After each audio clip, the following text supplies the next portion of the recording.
এখনকার দিনে আর আগেকার দিনের নিয়ম কিন্তু আলাদা। কেন বলছি? কারণ এখনকার দিনে আপনারা দেখবেন যদি কেউ ব্রাহ্মণের ঘরে জন্ম নেয়, মানে ব্রাহ্মণ ঘরের সন্তান হলে দেখবেন সে যদি একবার পৈতে গ্রহণ করে নেয় তাহলে কিন্তু আমরা তাকে ব্রাহ্মণ বলে মেনে নিই। কি মা, মেনে নিই না? ছোট্ট বাচ্চা তো কি হচ্ছে, তাকে দিয়ে পুজো পাঠ করে, বলি ব্রাহ্মণ হয়ে গেছে তো। কিন্তু আগেকার দিনে এত সোজা ছিল না। তুমি পৈতে নিলে বলে, ব্রাহ্মণী ঘরে জন্ম নিলে বলে ব্রাহ্মণ হয়ে গেলে, অত সোজা নয়। আগেকার দিনে তোমাকে ব্রাহ্মণ হতে গেলে তোমাকে বেদ অধ্যয়ন জানতে হবে, শাস্ত্র পাঠ জানতে হবে, জ্ঞানী হতে হবে, পণ্ডিত হতে হবে, তবেই তোমাকে সমাজ ব্রাহ্মণ বলে মেনে নেবে, না হলে ব্রাহ্মণের স্বীকৃতি কেউ দেবে না। তাই পিতা কৃষ্ণদাস চিন্তা করছে ছেলেটার বয়স 5 বছর হলো, তাই ছেলেটাকে এইবার সুশিক্ষায় শিক্ষিত করতে হবে, পণ্ডিত তৈরি করতে হবে। কেননা ব্রাহ্মণ হতে গেলে যে জ্ঞানের দরকার সেই জ্ঞান যদি না থাকে আমার ছেলে তো ব্রাহ্মণ হতে পারবে না। তাই পিতা ঠিক করলো ছেলেটাকে শিক্ষা লাভ করাতে হবে। তা কোথা থেকে? দেখুন এখনকার দিনে যেমন যার যেমন টাকা সে তত নামি দামি স্কুলে ছেলে মেয়েকে ভর্তি করে, কিমা করে না? কারণ সবার ইচ্ছে আমার ছেলে মেয়ে ভালো শিক্ষা লাভ করুক। তা আগেকার দিনে তো স্কুল পাঠশালা ছিল না, আগেকার দিনে ছিল গুরুর আলয়, মানে গুরুদেবের আশ্রমে থেকে শিক্ষা লাভ করতে হতো। যেমন আমার ভগবান শ্রীকৃষ্ণ তিনিও গুরুদেবের আশ্রমে থেকে শিক্ষা লাভ করেছেন। ভগবানের গুরুদেব ছিলেন সন্দীপনী মুনি, আমার ভগবানের শিক্ষা গুরু। তাই ঠিক আজকেও পিতা ঠিক করলো আমার ছেলেটাকে গুরুর আশ্রমে থেকে শিক্ষা লাভ করাবো। তা কোন গুরু? দেখুন গুরুর তো আর অভাব নেই, কিন্তু এই যে কথায় আছে না, সৎসঙ্গে স্বর্গবাস, অসৎ সঙ্গে নরকে বাস। তাই কোনটি প্রকৃত গুরু সেই গুরুর চরণে ছেলেকে যদি একবার সঁপে দেওয়া যায় তাহলে আমার আর ছেলের চিন্তা করতে হবে না।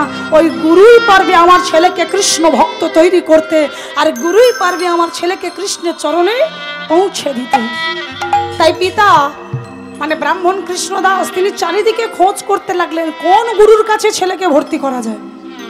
আর ভাবতে ভাবতে মানে খোঁজ করতে করতে তিনি এমন একজনের খোঁজ পেয়ে গেলেন যিনি তৎকালীন সময় মানে তখনকার দিনে যাকে এক কথায় মহর্ষি বলা চলে, তিনি এমন একজন গুরুদেব ছিলেন যাকে বলা হয় নিষ্ঠাবান ভক্ত, যার বাক্য ছিল বলবান।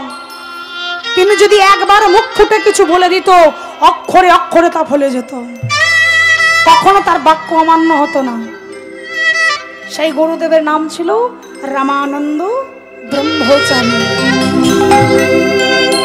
তাই পিতা ঠিক করলো তাহলে আমার ছেলেকে আমি ওই গুরুদেবের আশ্রমে ভর্তি করব। তাই আর কোনো দেরি না করে ছোট্ট প্রেমানন্দের হাত ধরে পিতা নিয়ে চললো সেই গুরুদেবের আশ্রমে। আর প্রেমানন্দ যাওয়ার আগে দেখুন গুরুদেবের আশ্রমে থেকে তো শিক্ষা লাভ করতে হবে, তাই যাওয়ার আগে সকল গুরুজনার চরণে প্রণাম করে ছোট্ট প্রেমানন্দ 5 বছর বয়স ছোট্ট ছেলেটা পিতার হাত ধরে সকলের আশীর্বাদ নিয়ে চলল গুরুগৃহে। ওগো আশীর্বাদ লইয়া পিতা মাতা গুরুজনে, আশীর্বাদ লইয়া পিতা মাতা গুরুজনে, ওগো আশীর্বাদ লইয়া পিতা মাতা গুরুজনে, আশীর্বাদ লইয়া পিতা মাতা গুরুজনে। আজি চলিলেন প্রেমানন্দ শ্রী গুরু ভবনে, চলিলেন প্রেমানন্দ শ্রী গুরু ভবনে, ওগো চলিলেন প্রেমানন্দ শ্রী গুরু ভবনে, চলিলেন প্রেমানন্দ শ্রী গুরু ভবনে। দেবে তুমি কৃপা করো চৈতন্য গোসাই, দেবে তুমি কৃপা করো চৈতন্য গোসাই, শ্রী গুরু চরণে মই পাই যেন ঠাই, শ্রী গুরু চরণে মন পাই যেন ঠাই। দেখো আনন্দ ধরে না, আনন্দ ধরে না, আজি প্রেমানন্দের মনেতে আনন্দ ধরে না, প্রেমানন্দের মনেতে আনন্দ ধরে না। আজ চলিলেন প্রেমানন্দ শ্রী গুরু ভবনে, চলিলেন প্রেমানন্দ শ্রী গুরু ভবনে। দেখুন পিতা আশ্রমে এনে আশ্রমের বাইরে ছেলেটিকে দাঁড় করিয়ে রেখে আশ্রমের ভেতরে গিয়ে গুরুদেবের সঙ্গে কথা বললেন। কথা বলে এইবার যখন চলে যাবে, আমার চলে যাওয়ার সময় পিতা ছেলেটার কানের কাছে বলে যাচ্ছে, মাথায় হাত বোলাতে বোলাতে, প্রেমানন্দ ও বাবা, এবার তো আমাকে চলে যেতে হবে, তা যাওয়ার আগে তোকে একটা কথা বলে যাই, তুই শুনে রাখ। আজকে তোকে এই মুহূর্তে যে কথাগুলো বলছি, এই কথাগুলো ভালো করে মন দিয়ে শুনে রাখ। তুই এই কথাগুলো কখনো যেন অমান্য করবি না। কি কথা? না, ছেলে ছোট্ট তো, বাবা শিখিয়ে দিয়ে যাচ্ছে। কি শেখাচ্ছে? না, আজকে থেকে মানে এতদিন আমরা ছিলাম তোর জীবনের সব, কিন্তু আজ থেকে তোর গুরুই হলো তোর জীবনের সর্বে সর্বা। অর্থাৎ তুই যখনই কোনো কর্ম করবি, গুরুকে জিজ্ঞাসা না করে কোনো কাজ তুই করবি না। আর গুরুদেব যদি তোকে কোনো কাজ দেয়, গুরু আদেশকে শিরোধার্য মনে করে তুই গুরুর আদেশকে মেনে চলবি, কখনো গুরু আদেশ অমান্য করবি না। কেন? কারণ জানিস বাবা, এই মনুষ্য জগৎ, এই মনুষ্য জীবনের সার্থকতা হয় গুরু কৃপা পেলে। আর যদি তুই গুরু কৃপা না পাস, তাহলে তোর এই মনুষ্যকুলে জন্ম নেওয়াটাই বৃথা হয়ে যাবে। আর যে জীবনে তুই গুরু কৃপা পাবি, সেই জীবনে জানবি তুই ভগবানেরও কৃপা পাবি।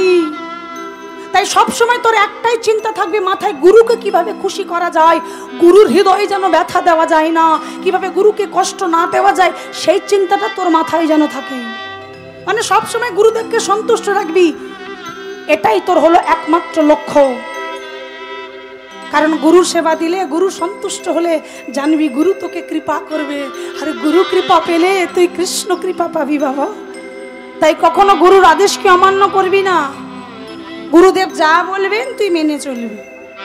দেখুন, আমরা যেমন ছেলে মেয়ে নতুন স্কুলে গেলে, প্রথম স্কুলে গেলে বলি না যে আরে দিদিমণিরা যা বলবে শুনে চলবি, অবাধ্য হবি না, কিমা বলি না?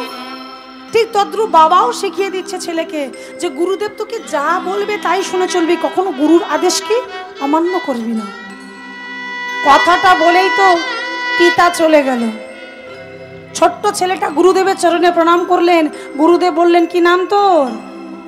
আগে গুরুদেব, আমার নাম প্রেমানন্দ। বাহ!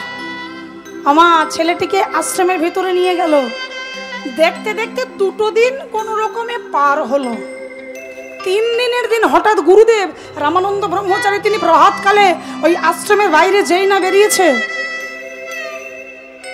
হঠাৎ চারিদিকে লক্ষ্য করে দেখছে তার আশ্রমে যত শিষ্যরা ছিল, তারা কেউ কেউ আশ্রমটাকে ঝাড়ু দিয়ে আশ্রম পরিষ্কার করছে, কেউ কেউ আবার রাধা মাধবের সেবার জন্য ফুল চয়ন করে এনে দিচ্ছে। মানে ছোট্ট ছোট্ট শিষ্যরা গোবিন্দ সেবার জন্য আশ্রমের কাজ করতে ব্যস্ত। কেউ কেউ গোবিন্দ সেবার বাসনগুলো মেজে দিচ্ছে, কেউ কেউ আবার বালতি করে জল বয়ে এনে দিচ্ছে। মানে এক একজন শিষ্য এক একটা কাজ করতে ব্যস্ত। রামানন্দ ব্রহ্মচারী চারিদিকটা ঘুরে ঘুরে দেখলেন, কিন্তু হঠাৎ লক্ষ্য পড়লো অদূরে একটা বৃক্ষের নিচে একটা ছোট্ট বাচ্চা বসে বসে ধুলোবালি নিয়ে খেলছে। আমা এটা দেখে গুরুদেব চিন্তা করলেন, কেউই ভালো, আমার আশ্রমেরই কেউ, তবে কে? ওমা অনেক শিষ্য তো, তাই মনে করতে পারছে না ছেলেটাকে। দূর থেকে ডাক দিলেন, খোকা, এই এদিকে আয় তো। আমার ছেলেটা ধুলোবালি নিয়ে খেলছিল তো, গুরুদেব যেই ডেকেছে হাতটা মুছতে মুছতে আসছে। এ কি গুরুদেব, আপনি আমায় ডাকছেন? এদিকে আয়। বলি, কি নাম তোর? আগে গুরুদেব, কাল যে বললাম। হ্যাঁ বলেছিস, আশ্রমে তো আর তুই একা নয়, আমার অনেক শিষ্য, এত নাম মনে রাখা যায় না। কি জানো নাম? আরেকবার বল। আগে গুরুদেব, আমার নাম হলো প্রেমানন্দ। আরে তুই ওখানে কি করছিলিস? কেন? আমি তো খেলছিলাম। গুরুদেব দেখছে ছেলেটা ভয় পেয়ে করে কুকড়ে গেছে, মাথায় হাত বোলাতে বোলাতে বলছে, ভয় পাস না, আমার কথাটা শোন। তোর পিতা তোকে এই 2 দিন হলো এখানে রেখে গেছে। তুই এই 2 দিন ধরে এখানে এসে কি দেখছিস? যে এখানে আশ্রমে যারা যারা আছে তারাও তোর মতো শিক্ষা লাভ করতে এসেছে, কিন্তু এই আশ্রমের একটা নিয়ম আছে বাবা, এখানে তো থেকে শিক্ষা লাভ করতে হবে। তাই পড়াশোনা করবি, আর বাকি অবসর সময় এইভাবে খেলা করে পার করলে তো হবে না। মানে এখানে থাকতে গেলে কিছু কর্ম করে খেতে হয়, মানে নিজের কর্ম নিজেকে করে খেতে হয়। যেমনটাই যে যেমন দেখছিস চারিদিকে আমার অন্যান্য শিষ্যরা করছে, প্রেমানন্দ চারিদিকটা দেখে নিয়ে বলছে, ও এখানে যারা যারা কাজ করছে এদের মতো আমিও কাজ করব। হ্যাঁ, এখানে থাকতে গেলে তো করতে হবে। প্রেমানন্দ বলছে, গুরুদেব আমার তো জানা ছিল না, কারণ আমাকে তো কেউ কিছু বলেনি। তা আপনি আমাকে বলুন আমায় কোন কাজ করতে হবে, আপনি যেই কাজ দেবেন আমি সেটাই করব। গুরুদেব চারিদিকটা দেখে নিয়ে বলছে, এরা যা যা করছে তুই এগুলো পারিস? প্রেমানন্দ বলছে, কখনো করিনি, কিন্তু কাজ করতে করতে সব শিখে নেব। গুরুদেব বলছে, হ্যাঁ রে, এরা যে আশ্রমটা ঝাড়ু দিচ্ছে তুই পারবি? এরা হলো তোর থেকে বয়সে বড়, কেউ 10 বছর, কেউ 12 বছর, কিন্তু তুই সব থেকে ছোট, মাত্র 5 বছর। তোর দ্বারা এসব কাজ হবে না। এরা আশ্রম ঝাড়ু দিচ্ছে, এরা গোবিন্দ সেবার জল এনে দিচ্ছে, গাছ থেকে ফুল চয়ন করে আনছে, এগুলো তুই পারবি? এতটুকু বাচ্চা তোর গাছের ডালে হাত পাবে? প্রেমানন্দ বলছে, তাহলে গুরুদেব আপনি যে আমায় বললেন আমায় কাজ করতে হবে, আমি কি কাজ করব? গুরুদেব বললেন, দাঁড়া, বলেছি যখন আমি, কাজটা তোকে আমিই দেব, দাঁড়া। এই বলে ছেলেটাকে দাঁড় করিয়ে রেখে গুরুদেব মন্দিরের ভিতরে প্রবেশ করলেন।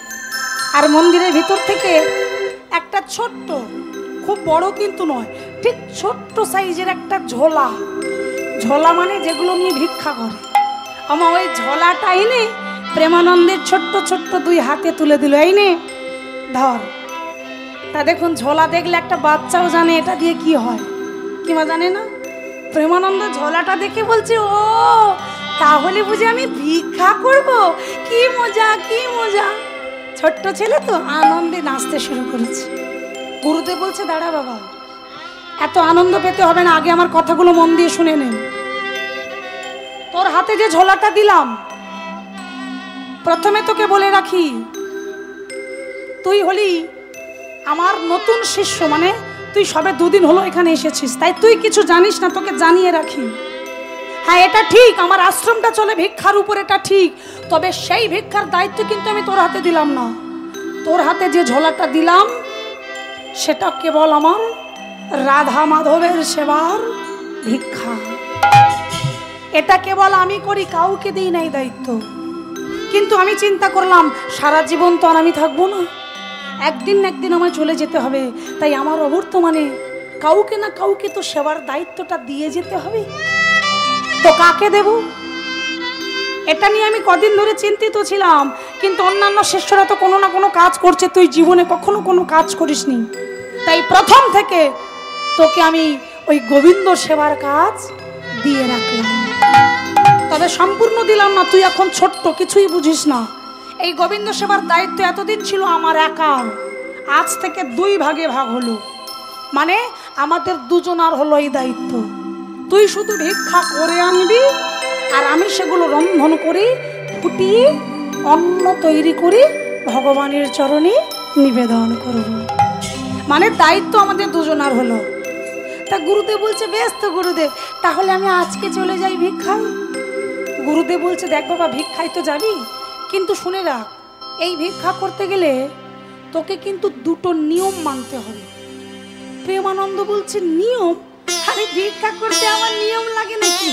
আমি তো দরজায় গিয়ে ঝোলাটা পাতলেই মায়েরা আমাকে ভিক্ষা দিয়ে দেবে, কি দেবে না? ভিক্ষা করতে গেলে তো নিয়ম লাগে। গুরুদেব বললেন, ওরে তোকে প্রথমেও বলেছি, এখনো বলছি, তোর হাতে যে ঝোলাটা দিলাম এটা আমার রাধা মাধবের সেবার ভিক্ষা, তাই এই ভিক্ষা করতে গেলে তোকে এই 2টো নিয়ম মানতেই হবে। কি নিয়ম? প্রথম নিয়ম, আমার নিয়মটা আপনারাও শুনে রাখুন, আমি কিন্তু একটু পরে জিজ্ঞাসা করব। প্রথম নিয়ম, তোকে মুষ্টি ভিক্ষা করতে হবে। ওমা, মুষ্টি ভিক্ষা মানে কি জানেন তো? কি বলুন তো? হ্যাঁ, হাতের মুষ্টির মধ্যে যতটুকু তন্ডুল ধরবে সেই ততটুকু। তবে তুই যেন ভাবিস না সারা গ্রাম থেকে তুই মুষ্টি ভিক্ষা করে আনবি না, তোকে ঠিক গুনে গুনে 21টা বাড়ি থেকে 21 মুষ্টি চাল ভিক্ষা করে আনতে হবে। 21 মুষ্টির বেশিও না, আবার কমও না। তার মানে কি বোঝা গেল মা? 21টা বাড়ি থেকে 21 মুষ্টি, মানে প্রত্যেক বাড়ি থেকে এক মুষ্টি, এক মুষ্টির বেশি নেওয়া যাবে না। প্রেমানন্দ বলছে, আচ্ছা গুরুদেব আপনি না হয় বললেন, কিন্তু কোনো মা যদি আমায় জোর করে 2 মুষ্টি দিয়ে দেয় আমার ঝোলায়, তখন কি হবে? গুরুদেব হাসতে আরম্ভ করলেন, কথাটা তুই মন্দ বলিসনি, আসলে তুই তো ব্রাহ্মণ সন্তান। মানে দেখবেন যারা ব্রাহ্মণের সন্তান হয় দেখবেন তাদের মুখশ্রী, মানে মুখের গঠনটা হয় খুব সুন্দর, যাকে বলে সুশ্রী। তুই তার উপরে ছোট্ট বাচ্চা, আবার ব্রাহ্মণ সন্তান, তোকে দেখতেও খুব সুন্দর। হ্যাঁ হতেই পারে মায়েরা তোকে কোলে বসিয়ে আদর করে 1 মুষ্টির জায়গায় 2 মুষ্টি জোর করে তোর ঝোলায় দিতে পারে। তারা তো জানে না, তারা তোকে জোর করে দেবে, কিন্তু তুই তো জানিস 1 মুষ্টি তোর ঝোলায় রাখবি, আরেক মুষ্টি ফেরত দিয়ে দিবি। কিন্তু গুরুদেব ওরা যদি আমায় জোর করে, হ্যাঁ জোর তো করবে, কিন্তু তুই তাদের বলবি, ও মা আমার গুরুর আদেশ, আমি এক বাড়ি থেকে 1 মুষ্টির বেশি ভিক্ষা নিতে পারবো না। এই কথাটা তুই যখনই বলবি আর মায়েরা তোকে জোর করবে না, কারণ মায়েরা জানে যে একজন শিষ্যের কাছে গুরু বাক্য কতটা শিরোধার্য হয়। এটা তারা জানে, তারা যখনই জানবে এটা গুরুর আদেশ, তারা আর তোকে জোর করবে না। আর দ্বিতীয় নিয়ম, তোর যখন 21 বাড়ি থেকে 21 মুষ্টি চাল ভিক্ষা করা হয়ে যাবে, ওই ঝোলাটাকে নিয়ে তুই আশ্রমে ফিরে আসবি। আশ্রমে এসে হয়তো দেখলি আমি মন্দিরে নেই, কোথাও হয়তো গিয়েছি, তুই অমনি ঝোলাটা নিয়ে আমার কোনো না কোনো শিষ্যের হাতে দিয়ে যেন চলে যাস না। মানে আমি নেই বলে তুই যাত্রার হাতে বা যেখানে সেখানে রেখে তুই হয়তো চলে গেলি, এমন করলে হবে না। আমি যেখানেই থাকি না কেন আমার হাতে ওই ঝোলাটা দিয়ে তবেই তুই যাবি, কেননা এই দায়িত্ব তোর পরে তো আমার। তুই ভিক্ষা করে এনে তন্ডুলগুলো আমার হাতে দিলেই সেগুলো ফুটিয়ে অন্য ব্যঞ্জন তৈরি করে আমি গোবিন্দ সেবায় নিয়োগ করব। তাই তোর কাজ হয়ে গেলে ঝোলাটা তুই আমার হাতে এনে দিবি। এই 2টো নিয়ম তোকে মানতে হবে। তবে শুনে রাখ বাবা, তোর জীবনের যেই পরিস্থিতি আসুক না কেন, আমার প্রত্যেকটা কথা মন দিয়ে শুনবেন, কিন্তু আমি পরক্ষণে জিজ্ঞাসা করব। গুরুদেব বারবার বললেন, তোর জীবনে যেই পরিস্থিতি আসুক না কেন, তুই জীবনে কখনো কোনো দিনও এই নিয়মের অন্যথা করবি না। ধরে নে এটাই তোর গুরুর আদেশ। আর ছেলেটা কথাটা শুনেই আমার আনন্দ চিত্তে স্নান সেরে পরনে একটা ধুতি পরে খালি গায়ে ওই কাঁধে ঝোলাটা নিয়ে বেরিয়ে পড়লো ভিক্ষা করবার জন্য। আর যাওয়ার সময় বদনে বলতে বলতে যাচ্ছে, ওগো ওমা, সবাইকে ডাকতে ডাকতে যাচ্ছে আর বলছে, আমার শ্রী গোবিন্দে সেবার লাগে তোমরা ভিক্ষা দাও। আমার শ্রী গোবিন্দের সেবার লাগি তোমরা ভিক্ষা দাও। আমার শ্রী গোবিন্দের সেবার লাগি তোমরা ভিক্ষা দাও। আমার শ্রী গোবিন্দের সেবার লাগি তোমরা ভিক্ষা দাও। আমা বলুন, তোমার দরজায় ভিখারি এলে আগে কারা বাইরে বেরোয়? কারা বেরোয়? মায়েরা বেরোয় না মা? তা মায়েরা বেরিয়ে দেখছে একটা ছোট্ট দুধের শিশু কাঁধে ভিক্ষা ঝোলানে দাঁড়িয়ে আছে। মায়েরা এসে বলছে, এই তুই এতটুকু ছেলে ভিক্ষা করতে বেরিয়েছিস কি রে? তুই পড়াশোনা করিস না? তোর বাবা মা কেমন?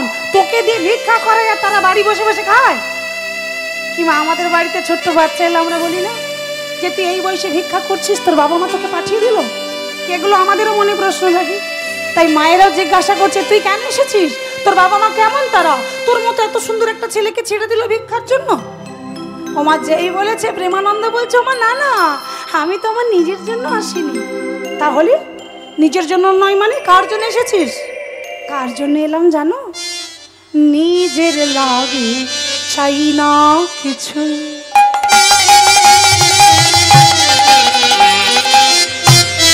কার জন্য এলাম শোনো? চাই যে তারি, আমি চাই যে তারি লাগে।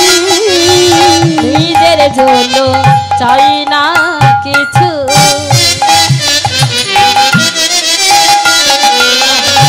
চাই যে তারি লাগি। বড়ই কাঙাল হই গো আমি, বড়ই কাঙাল হই গো আমি, তাই তোমাদের দ্বারে আসি। শ্রী গোবিন্দ সেবার লাগি তোমরা ভিক্ষা দাও। আমার শ্রী গোবিন্দের সেবার লাগি তোমরা ভিক্ষা দাও। ওমা, যেই বলেছে গোবিন্দ সেবা দেবো, মায়েরা বলছে আগে বলবি তো, দাঁড়া। এই বলে ঘরের ভিতর থেকে থালা ভর্তি করে চাল নিয়ে এগিয়ে আসছে। কই রে, দে তোর ঝোলাটা দে দেখি বাবা, ভিক্ষাটা দিয়ে দি। আমি এবার আপনারাই বলবেন মা, গুরুদেবের আদেশ কি ছিল? জোরে বলুন। হ্যাঁ, এক বাড়ি থেকে এক মুষ্টি, মানে 21 বাড়ি থেকে 21 মুষ্টি। তা মায়েরা তো আর জানে না, তারা থালা ভর্তি করে চাল আনছে। কই দেখি দেখি মা তোর ঝোলাটা দেখি বাবা, ভিক্ষাটা দিয়ে দি। আমার যেই বলেছে প্রেমানন্দ ভয় বলছো, মা না না আমার অত চাই না, আমার এক মুষ্টি দিলেই হবে। মায়েরা বলে আরে এক মুষ্টিতে হয় নাকি, এই তুই বললি গোবিন্দ সেবা দিবি, আর গোবিন্দ সেবা দিলে তো প্রসাদই করতে লাগে। তুই দে, তোর ঝোলাটা ভর্তি করে দিচ্ছি, দে। অমনি প্রেমানন্দ ভয় বলছে না গো মা, আমার গুরুর আদেশ, আমি এক বাড়ি থেকে এক মুষ্টির বেশি নিতে পারবো না। ও, গুরুর আদেশ, তাহলে তো বাবা তোকে জোর করা যাবে না। তাছাড়া কি দিতে কি দিয়ে ফেলবো বাবা, আমাদের তো জানা নেই। এই নে তুই তুলে নে, তোর কতটা লাগবে, আমরা বাবা কি দিয়ে ফেলবো, অপরাধ হয়ে যাবে। এই নে তুই তুলে নে। এখন যেই না থালাটা বাড়িয়ে দিয়েছে, প্রেমানন্দ তার ছোট্ট ছোট্ট হাতে ওই এক মুষ্টি তন্ডু ঝোলার মধ্যে নিয়ে নিল। ঠিক এমনি করে গুনে গুনে 21টা বাড়ি থেকে 21 মুষ্টি চাল ঝোলার মধ্যে নিল। আমার দ্বিতীয় নিয়ম কি ছিল? গুরুর হাতে দিতে হবে। তাই ছেলেটা আশ্রমে ফিরে গুরুদেবের হাতে দিয়ে দিলেন। প্রথম দিন ভিক্ষা করে এনেছে গুরুদেব, ওই ভিক্ষার ঝোলাটা নিয়ে গিয়ে মন্দিরের মধ্যে প্রবেশ করে সেই তন্ডুলগুলো ভালো করে ধুয়ে পরিষ্কার করে ফুটিয়ে অন্ন তৈরি করলেন। এইবার ভগবানের সেবাটা দিচ্ছে কেমন ভাবে দেখুন। একটা থালার মধ্যে অন্ন দিলেন, বাটিতে করে ব্যঞ্জন মানে তরকারি সাজিয়ে দিলেন। প্রত্যেকটি সেবা ধূপের মধ্যে একটি করে চন্দন মাখা তুলসী পত্র দিলেন, এক গ্লাস জল দিলেন, তার মধ্যেও চন্দন তুলসী। ধূপ দিবি জ্বাললেন, আর নৈবেদ্যের সম্মুখে একটা আসন পেতে দিয়ে মন্দিরের দরজা বন্ধ করে দিলেন। দেখুন, আমরা যখন সেবা দিই, আপনাদের এখানে কি হয় আমি জানি না, আমাদের ওদিকে অনেকে করে এটা। কি করে না, সেবা দিয়ে আমার ভগবানের সেবা যেই দেওয়া হয়ে যায়, ওই দরজা বন্ধ করে আমরা পালিয়ে যাই, কিংবা চলে যাই না। অনেকের ওই ভগবানের সামনে একটু থালা বাসন সারাদিন পড়ে থাকে, কিংবা থাকে না। অনেকে কি করে দেখবে, সন্ধ্যা দিতে গিয়ে সেগুলো পরিষ্কার করে, আর অনেকে আবার পরের দিন সেবা দিতে গিয়ে সেগুলো তোলে। বলুন, আপনি যদি খেতে বসেন, আপনার সামনে যদি এটো থালা সারাদিন পড়ে থাকে, আপনার কি ভালো লাগবে? তাহলে ভগবানের বেলাটা কেন করি? আসলে সময় নেই তো, একবার যেতে হয়, তাই কষ্ট করে আবার দুবার যাব। এটা আমরা করি, কিন্তু রামানন্দ ব্রহ্মচারী তিনি সেটা করেন না। তিনি ওই সেবা দিয়ে মন্দিরে দরজা বন্ধ করে দরজার বাইরে দাঁড়িয়ে দাঁড়িয়ে ইষ্ট নাম জপ করেন। আর ইষ্ট নাম জপ করতে করতে বেশি নয়, মাত্র কয়েকটা মিনিট যেই হয়ে যেত, কয়েকটা মিনিট পার হয়ে যেতেই হাতে 3টে তালি দিয়ে মন্দিরে দরজা খুলতেন। এইবার আশ্চর্যের ব্যাপারটা দেখুন না, দরজা খুলে কি দেখতো জানেন? এটা আজ বলে নয়, প্রত্যেক দিন এই দৃশ্যটা তিনি দেখতেন। কি দেখতো না, যে নৈবেদ্য তিনি ভগবানের চরণে দিয়েছিলেন, তিনি দেখতেন সেই অন্নের থালার অন্ন অর্ধেক পড়ে আছে, আর অর্ধেকটা ভগবান সেবা করে নিয়েছে। যে বাটিতে ব্যঞ্জন সেগুলো অর্ধেক অর্ধেক পড়ে আছে, গ্লাসের জলও অর্ধেক। এমনকি ভগবান সেবা নিয়ে চলে যাওয়ার সময় নিজের হাতের 5টা আঙ্গুলের চিহ্ন থালার মধ্যে রেখে যায়। এইবার ভাবুন সে কত বড় ভক্ত ছিল, যার নৈবেদ্য ভগবান প্রত্যেক দিন আসনে বসে নৈবেদ্য সেবা করত। দেখুন সেবা তো আমরাও দিই, কিংবা আমরা দিই না? বাজার থেকে 10টা সন্দেশ কিনে এনে ঠাকুর ঘরে দিই, আমার কিছুক্ষণ পর দরজা খুলে কি দেখি? 10টাই আছে। কি গো, একটাও কি কম পড়ে? পড়ে না? হ্যাঁ পড়ে, যদি ইঁদুরে বা পিঁপড়েই নিয়ে যায় তাহলে কম পড়ে। আচ্ছা বলুন তোমায়, এটাকে কি সেবা বলে? কি বলে? বলে না? কে বললো বলে না? এটাকেও বলে সেবা। এটাকে বলে পরোক্ষ সেবা। অর্থাৎ আপনি তাকে কি দিলেন সেটা উপলক্ষ নয়, আসল উদ্দেশ্য আপনি তাকে যাই দেন না কেন তার মধ্যে আপনি কতটা ভক্তি মিশিয়েছেন সেটাই সে দৃষ্টি দ্বারা সেবা করে। আর এটাকেই বলে পরোক্ষ সেবা।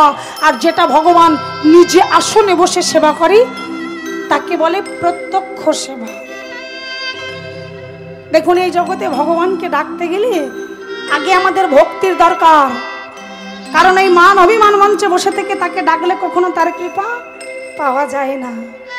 তার প্রমাণ যেমন আপনারা জানেন, মহাভারতে ওই যে অহংকারী দুর্যোধন, কিমা সে অহংকার নিয়ে ভগবানকে ডাকেনি? দেখুন আমরা তো বিভিন্ন জায়গায় যাই, আমরা গিয়ে দেখি মানে এই যে হরিনাম করবার জন্য বিভিন্ন দেশ দেশান্তরে ঘুরে বেড়াই, আমরা দেখি এক একজন বাড়িতে লক্ষ লক্ষ টাকা খরচা করে শ্বেত পাথরের মন্দির করেছে, ভগবানকে রেখেছে সোনার সিংহাসনে, আমার সোনার চূড়া, সোনার নপুর, সোনার বাঁশি একেবারে সোনায় সোহাগা করে রেখেছে। আর সেই মন্দিরে যখন পুজো হয় হাজার হাজার মানুষকে নিমন্ত্রণ করে, আর সবাই সেবা নিতে গিয়ে যখন প্রণাম করে বলে যে দাদা তোমার মন্দিরটা না খুব সুন্দর হয়েছে, তখন সেই দাদা কি বলে জানো? সেই দাদা তখন বলে আরে সুন্দর কি আর এমনি হয়েছে, কাঁড়ি কাঁড়ি টাকা ঢেলেছি তবে এত সুন্দর হয়েছে। আমার তার মানে কি তুমি লোকজন ডেকে এনেছো নিমন্ত্রণ করে সেবা দেওয়ার জন্য নয়, দেখানোর জন্য যে তোমার এত আছে। আর এটাকেই বলে অহংকার। আপনি ভগবানকে ছানা দিয়েছেন, মাখন দিয়েছেন, ক্ষীর দিয়েছেন, নবনী দিয়েছেন, কিন্তু যেটা দিলে আমার ভগবানকে পাওয়া যায় আপনি তো সেটা কখনো তাকে দেননি। কি দিলে পাওয়া যায় গো? ভক্তি তো বটেই, তার সঙ্গে এই গঙ্গা আর যমুনা নামক দুটি নদীর জল। এই জগতে যদি কোনো ভক্ত একেবারে কাদা প্রাণে আমার ভগবানকে ডাকিতে পারে, আমার ভগবান পৃথিবীর যেই প্রান্তে থাকুক না কেন একেবারে পাগলের মতো সেই ভক্তের কাছে ছুটে আসে। সেই ভক্তের কাছে ছুটে শুধু ছুটে আসে না, জন্ম জন্মান্তরের জন্য সেই ভক্তির কাছে বাধা পড়ে যায়। তাই তো দেখুন মা, ওই অহংকারী দুর্যোধন ভগবানকে নিমন্ত্রণ করে বলেছিল যে বেয়াই আগামীকাল মধ্যাহ্নকালে আপনি আমার বাড়িতে সেবা করবেন। ও মা বেয়াই কেন বললাম? কারণ ওই দুর্যোধনের মেয়ে লক্ষণা আর কৃষ্ণের ছেলে সাম্য, এদের দুজনের বিয়ে হয়েছে, তাহলে সম্পর্কে কি হবে? বেয়াই আমার নিমন্ত্রণ দিয়েছিল যে আগামীকাল মধ্যাহ্নকালে আপনি আমার বাড়ির সেবা করবেন, আর নিমন্ত্রণটা দিয়ে চলে যাওয়ার সময় পথ দিয়ে যেতে যেতে মানে রাস্তা দিয়ে যেতে যেতে মনে মনে বলতে বলতে যাচ্ছিল একটা গোয়ালার ছেলে, এই যে কৃষ্ণ মনে মনে বলছে তুমি তো জীবনে ছানা মাখন ছাড়া তরকারি খাওনি, তরকারি স্বাদ আর বুঝবে কি, এসো তুমি কাল আমার বাড়ি, তোমায় আমি এমন সেবা দেব যেটা খেলে তুমি ছানা মাখনের স্বাদ ভুলে যাও। বলুন মা, এমন অহংকার নিয়ে নিমন্ত্রণ করলে ভগবান যাবে গো? পরের দিন ভগবান বাড়ি থেকে বেরোলো ঠিকই, কিন্তু গেল না তার বাড়ি, দুর্যোধনের বাড়ি গেল না।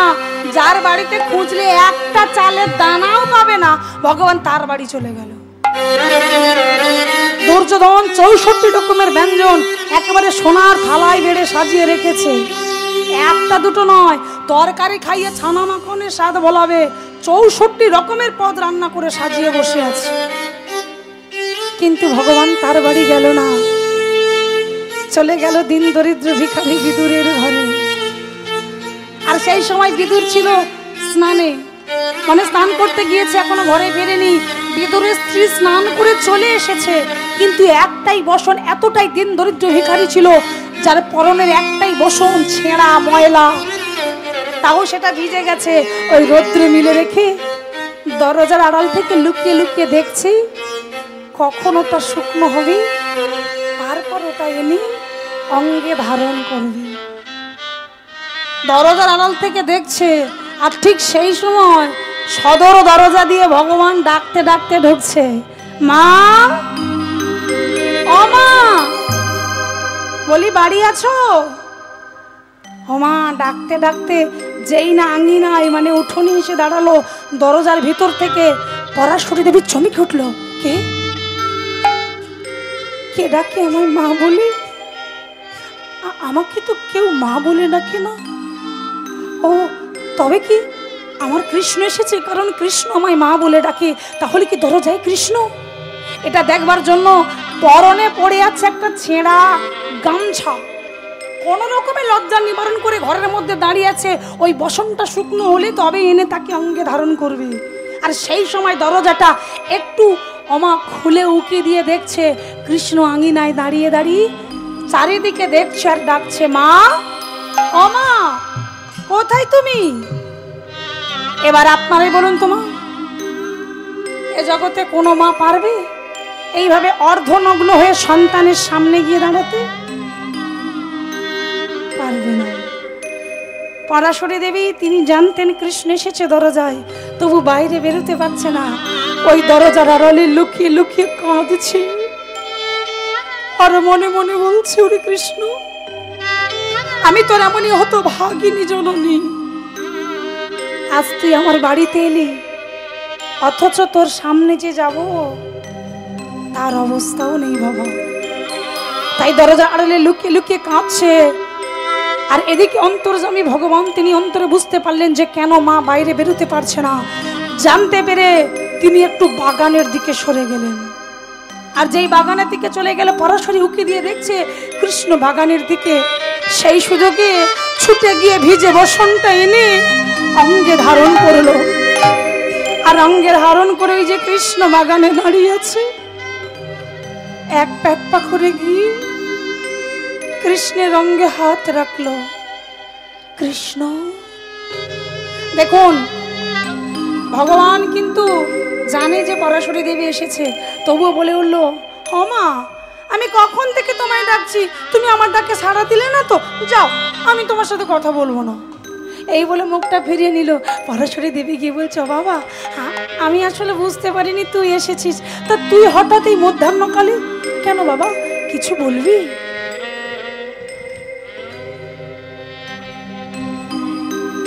আর যেই বলেছে কিছু বলবি, ভগবান বলছে, বাবা বাবা, আমি শুনেছি দুপুরবেলা যদি কোনো অচেনা মানুষও বাড়িতে চলে আসে, তাকে না বসিয়ে কিছু না হোক অন্তত জল বাতাসা দিয়ে তারপর তাকে ছাড়তে হয়। তা আমি তোমার বাড়ি এসেছি, তুমি কোথায় আমাকে বসিয়ে দুটো খেতে টেতে দেবে, তা না হয় উল্টে আরো প্রশ্ন করছো কেন এলাম, তা এসে না হয় ভুল করেছি, আমি চলে যাচ্ছি। আমার যেই বলেছে পরাশরী দেবী ছুটে গেল, না না বাবা, আমি তো তা বলিনি, আসলে তুই এই অসময়ে এলি কিনা। ও মা, আসলে আমি এই পথ দিয়ে যাচ্ছিলাম, ভাবলাম আজ একটু মায়ের বাড়ি থেকে ঘুরে যাব। ও মা, এই দুপুরবেলা এলাম, বড় ক্ষুধা পেয়েছে, দাও না মা আমায় দুটো খেতে। আর যেই বলেছে খেতে দাও, পরাশরী দেবী কিন্তু জানে যে আজ সে কিছুই রন্ধন করেনি, তবু বলছে, বাবা তুই দাঁড়া, আমি দেখছি। এই বলে ঘরের ভিতর থেকে ঠিক যে হাঁড়িতে তন্ডুল থাকি, সেই তন্ডুলে হাঁড়ির ঢাকনাটা টেনে দেখছে, ওমা একটা চালের দানাও নেই।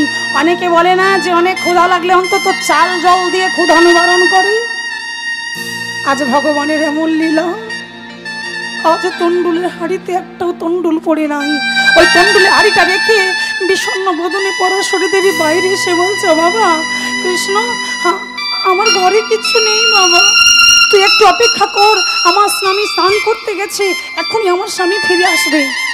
আর ও এসে দু চার ঘর ভিক্ষা করে দিলে আমি তোকে কিছু একটা রন্ধন করে দেব, ততক্ষণ তো অপেক্ষা কর। এই যে কথাটা বললেন যে তুই অপেক্ষা কর, আমার স্বামী আসলে তোকে কিছু একটা রন্ধন করে দেবো, ভিক্ষা করে এনে দেবে। আর এই কথাটা শুনেই ভগবান হাসতে শুরু করলেন। মাগো, অপেক্ষা শুধু তোমার নয়, আমি যেই জগতে প্রতিটি ভক্তের দরজায় কাঙালের মতো অপেক্ষা করে দাঁড়িয়ে থাকি, কখন ভক্ত আমায় ডাকবে বলে। কিন্তু জানো তো না, ভক্ত অনেক আছে, ডাকার মতো করে আমায় কেউ কখনো ডাকে না। মা, ভগবান কি ভুল বলেছে? মা, ভগবান বলছে এই প্রতিটি ভক্তের দরজায় দাঁড়িয়ে থাকি, ডাকার মতো করে আমায় কেউ ডাকে না। আমার যে বড় ক্ষুধা পেয়েছে মা, আর কত অপেক্ষা করব? দাও না মা, ক্ষুধার জ্বালায় যে আমার জঠুর জ্বলে যায়। ক্ষুধার জ্বালা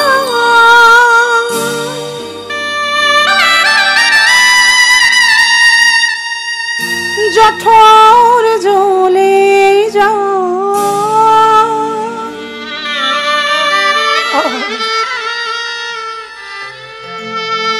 কেউ মানে নাই রে গোপাল, খাবি যদিয়া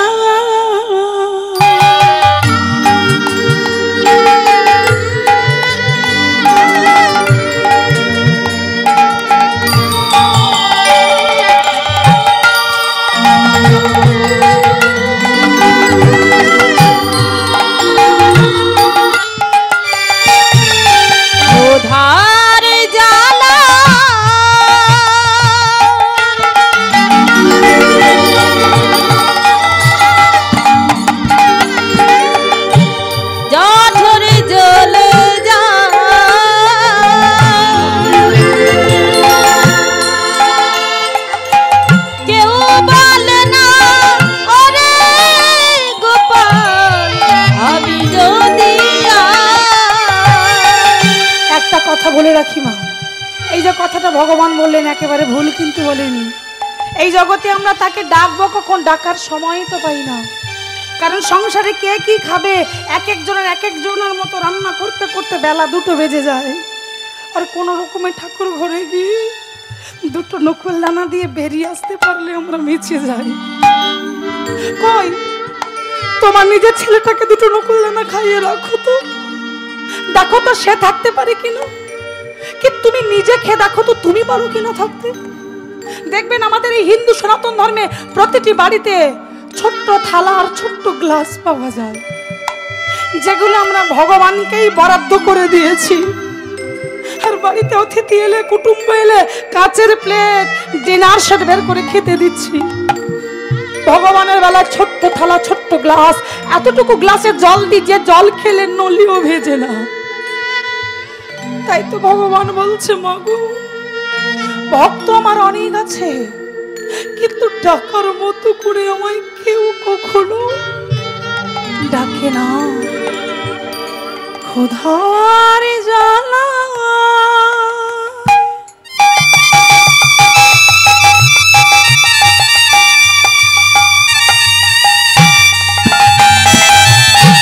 জঠর জ্বলে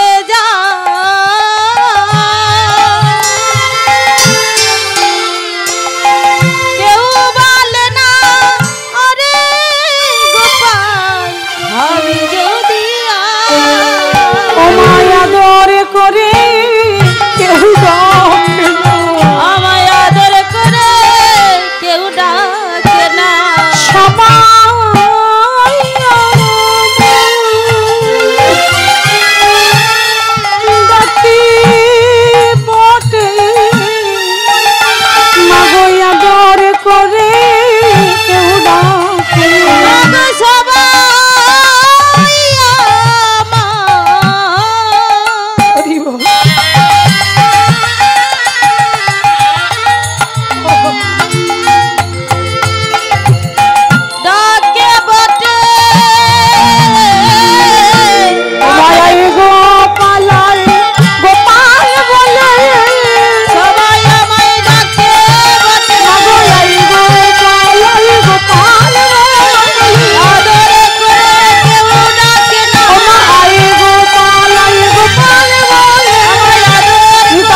যখনই ভগবান কথাগুলো বলল, পরশ্বরী দেবী বলছে, বাবা আমার স্বামী কাল একটা কলা ভিক্ষা করে এনেছে, তুই কি কলাটার সেবা করবি? ভগবান বলছে, ক্ষুধার সময় তুমি জিজ্ঞাসা করছো, যা দেবে আমি তাই সেবা করব। আচ্ছা বেশ বেশ, দাঁড়া দাঁড়া। ওমা বসতে দেবে জায়গাও নেই, নর্দমায় পড়ে আছে একটা ময়লা ছেঁড়া বসন। সেই বসনটা তুলে ঝেড়ে ওই বারান্দায় পেতে দিল, বাবা তুই এখানে বস, আমি এখনই কলাটা আনছি। ভগবানকে বসতে দিয়ে পরাশরী ঘরের ভিতর থেকে কলাটা এনে যেই না হাতটা বাড়িয়ে বলল, ও বাবা এই নেই। আমার যেই মুখের সামনে ধরেছে না, ভগবান বলে হলো, মাগো এটাই তো হলো আমার বাজে স্বভাব। কেন বাবা, কেন তুই এমন করে বলছিস কেন? কি হয়েছে? কি আর হবে বলো, কারণ এই হাত দিয়ে আমি গিরি গোবর্ধনকে ধারণ করতে পারি, এই হাত দিয়ে আমি পাপাচার দুরাচার বা ব্যভিচার হিরণ্যকশিপুরকে বধ করতে পারি, এই হাত দিয়ে আমি কংসকেও হত্যা করতে পারি। আমার বাজে স্বভাব হলো এটাই, এই হাত দিয়ে আমি সব পারি, অথচ নিজের খাবার নিজে খেতে পারি না। পরশ্বরী দেবী বলে, ওরে দুষ্ট ছেলে, তার মানে তুই আমার হাতে খাবি বলে ছল করছিস? আচ্ছা বেশ, তোর হাত দিতে হবে না, তুই বস, আমি তোকে খাইয়ে দিচ্ছি। ভগবান বসেছে বারান্দায়, ভগবানের চরণের কাছে বসলেন পরশ্বরী দেবী। ভগবানের দিকে তাকিয়ে তাকিয়ে মেয়েটা কলার খোসাটা ছাড়াচ্ছে, আর ভগবানের দিকে দৃষ্টিটা থাকতে থাকতে মেয়েটা আস্তে আস্তে ভক্তির সাগরে ডুবে গেল। এতটাই ভক্তির সাগরে ডুবে গেল যে তার দিক বিদিক জ্ঞান হারিয়ে গেল। তাই তো ভগবানের দিকে তাকিয়ে থাকতে থাকতে কলাটা খোসাটা ছাড়ালো ঠিক, কিন্তু ভক্তির সাগরে ডুবে গিয়ে এই যে বললাম না, তার জ্ঞানটা হারিয়ে গেছে। তাই সে কলাটাকে ফেলে দিয়ে কলার খোসাটা নিয়ে ভগবানের বদনে তুলে দিচ্ছে। ও বাবা কৃষ্ণ, এই নে সেবা কর। ও মা যখনই হাতটা মুখের সামনে আনলো, আমার ভগবান নির্দ্বিধায় খেয়েও নিল। কেন? এখানেই তো প্রশ্ন। আরে ভক্ত তো আনন্দ ভুল করবেই, কি মা করবে না? একবার ভাবুন তো, আপনারা তো ভক্ত, এই রাত্রেবেলা যদি এখন আপনার বাড়িতে ভগবান এসে যায়, আপনি আনন্দে ভুলভাল করবেন না? আপনি তাকে বসতে দেবেন নাকি পা ধোয়াবেন নাকি জল করে দেবেন না বাতাস করবেন? আপনি তো আনন্দে সব ভুলভাল করতেই পারেন, কারণ ভক্তরা আনন্দে ভুল করবেই। ভগবানের উচিত ছিল না ভক্তের ভুলটা ধরিয়ে দেওয়া? তিনি তো পারতেন বলতে, ওমা তুমি ভুল করে কলার খোসা দিচ্ছ, কলাটা দাও, এটা তো তিনি পারতেন, কিন্তু করেনি। কেন করেনি? কারণ তিনি এখানেই তো প্রমাণ দিয়ে দিলেন যে তিনি ভক্তের কাছে ছানা মাখন চাই না গো, রাজভোগ চাই না। কেউ যদি তাকে ভক্তিতে কলার খোসাও দেয়, আমার ভগবান সেটা খেয়েও নেয়। তাই তো আজকে কলার খোসাটা নির্দ্বিধায় সেবা করছে। আর ঠিক এদিকে বিদুর স্নান করবার জন্য এক কোমর জলে নেমে গিয়ে পরনের গামছাটা খুলে জলে ধুইছে। ঠিক সেই সময় পাশ থেকে একজন প্রতিবেশী বলে উঠলো, ও বিদুর দাদা, তুমি এখনো স্নান করছো? আমি আসবার সময় দেখে এলাম তোমার বাড়িতে কৃষ্ণ এসেছে গো। আর কৃষ্ণ এসেছে কথাটা শুনে বিদুর যেভাবে ছিল, যেই অবস্থায় ছিল, সেইভাবে ছুটতে ছুটতে গৃহে ফিরে গেল। আর ঘরে যেই না ঢুকেছে, শত দরজা দিয়ে লক্ষ্য করে দেখছে পরশ্বরী কলার খোসা নিয়ে ভগবানকে দিচ্ছে। আমার ভগবান নির্দ্বিধায় খেয়ে নিচ্ছে। আর এটা দেখেই বিদুর চিৎকার করে উঠল, পরশ্বরী তুমি কি করছো? পরশ্বরী, যোগী যাকে যোগে পায় না, মুনি যাকে ধ্যানেও পায় না, সেই দেবের দুর্লভ আরাধ্য দেবকে পেয়ে তুমি কলার খোসা দিচ্ছ? ছি ছি ছি ছি ছি, এমন করো না পরশ্বরী। আর এই যে স্বামী চিৎকার করলো, এতক্ষণ মেয়েটা একটা ভ্রমের মধ্যে ছিল, আর যেই না স্বামীর চিৎকারে ভ্রমটা কেটে গেল, মেয়েটা চমকে উঠলো। আর চমকে উঠে যেই না স্বামীর দিকে তাকালো, অমনি সঙ্গে সঙ্গে মেয়েটা মাথায় ভ্রমটা টেনে নিল। যেই না ঘমটা দিল, বিদুর বলে উঠলো, থাক, আর ঘমটা দিতে হবে না। ভগবানকে কলার খোসা খাওয়ানোর সময় মনে ছিল না? ভুলটা ধরিয়ে দিলাম, এখন লজ্জায় ঘমটা দিচ্ছ? থাক, আর দিতে হবে না, কারণ যা ভুল তো তুমি করেই দিয়েছো। আরে ঘমটা দিয়ে কি হবে? আর যখনই বিদুর কথাগুলো বলছে, অমনি পরাশরী ঘমটার ভিতর থেকে বলছে, স্বামী, আমি তো ভগবানকে কলার খোসা খাইয়েছি বলে ঘমটা দিইনি। তাহলে তাহলে ঘমটা দিলে কেন? এখানে আর কি আছে যাকে দেখে তুমি ঘমটা দিলে? স্বামী, আমি ঘমটা দিয়েছি তোমায় দেখে। আমায় দেখে? আমি তোমার স্বামী, আমায় দেখে ঘমটা দেওয়ার কি আছে?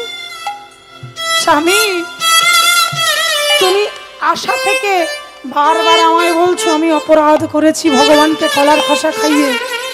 বারবার তুমি বলছো আমি ভুল করেছি, ভুল করেছি। হ্যাঁ, আমি ভুল করেছি। একটু ভেবে বলো তো, ভুলটা কি আমি একা করেছি?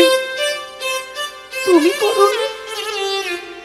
আজ ভগবান আমার বাড়িতে বসে আছে, আমি ভগবানকে কাছে পেয়ে আনন্দে ভুল করতেই পারি। আর তুমি জলে স্নান করতে নামলে তোমার পরনের গামছাটা ছিল তোমার হাতে। তুমি কারো কাছ থেকে শুনলে ভগবান তোমার বাড়িতে, এটা শুনে তুমি যেভাবে ছিলে, যে অবস্থায় ছিলে, সেইভাবে ছুটে এলে। গামছাটা যে আবার পরতে হবে সেটাই তুমি ভুলে গেলে, তুমি বিবস্ত্র হয়ে ছুটে এলে। তাহলে ভুলটা কি আমি একা করেছি? তুমি করোনি। আজ বিদুর নিজের ভুল বুঝতে পেরে ভগবানের চরণে আছাড় খেয়ে পড়লো। ভগবানের চরণে আছাড় খেয়ে পড়ে আজকে দুজনেই ভগবানের কাছেই ক্ষমা চাইছে। ক্ষমা। ভগবান বসে আছে, দুজনে ভগবানের চরণে আছাড় খেয়ে পড়ে ক্ষমা চাইছে যে প্রভু তুমি আমাদের ক্ষমা করে দাও। ও গো দয়ামা,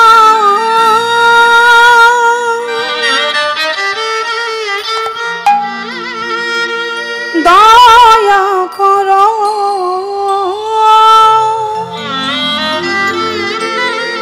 কৃপা করো,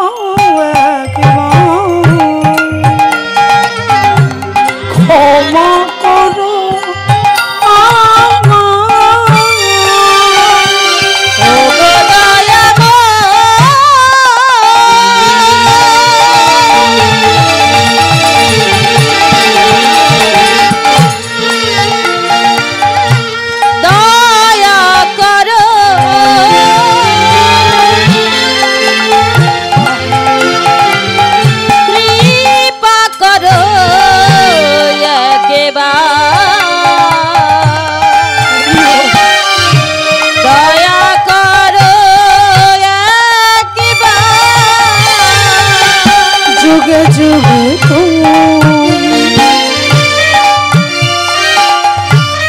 এসেছো ধরাতে,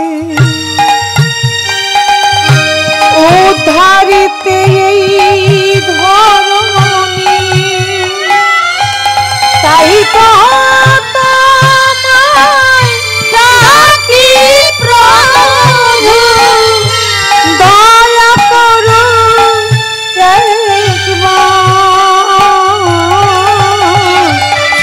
কৃপা করো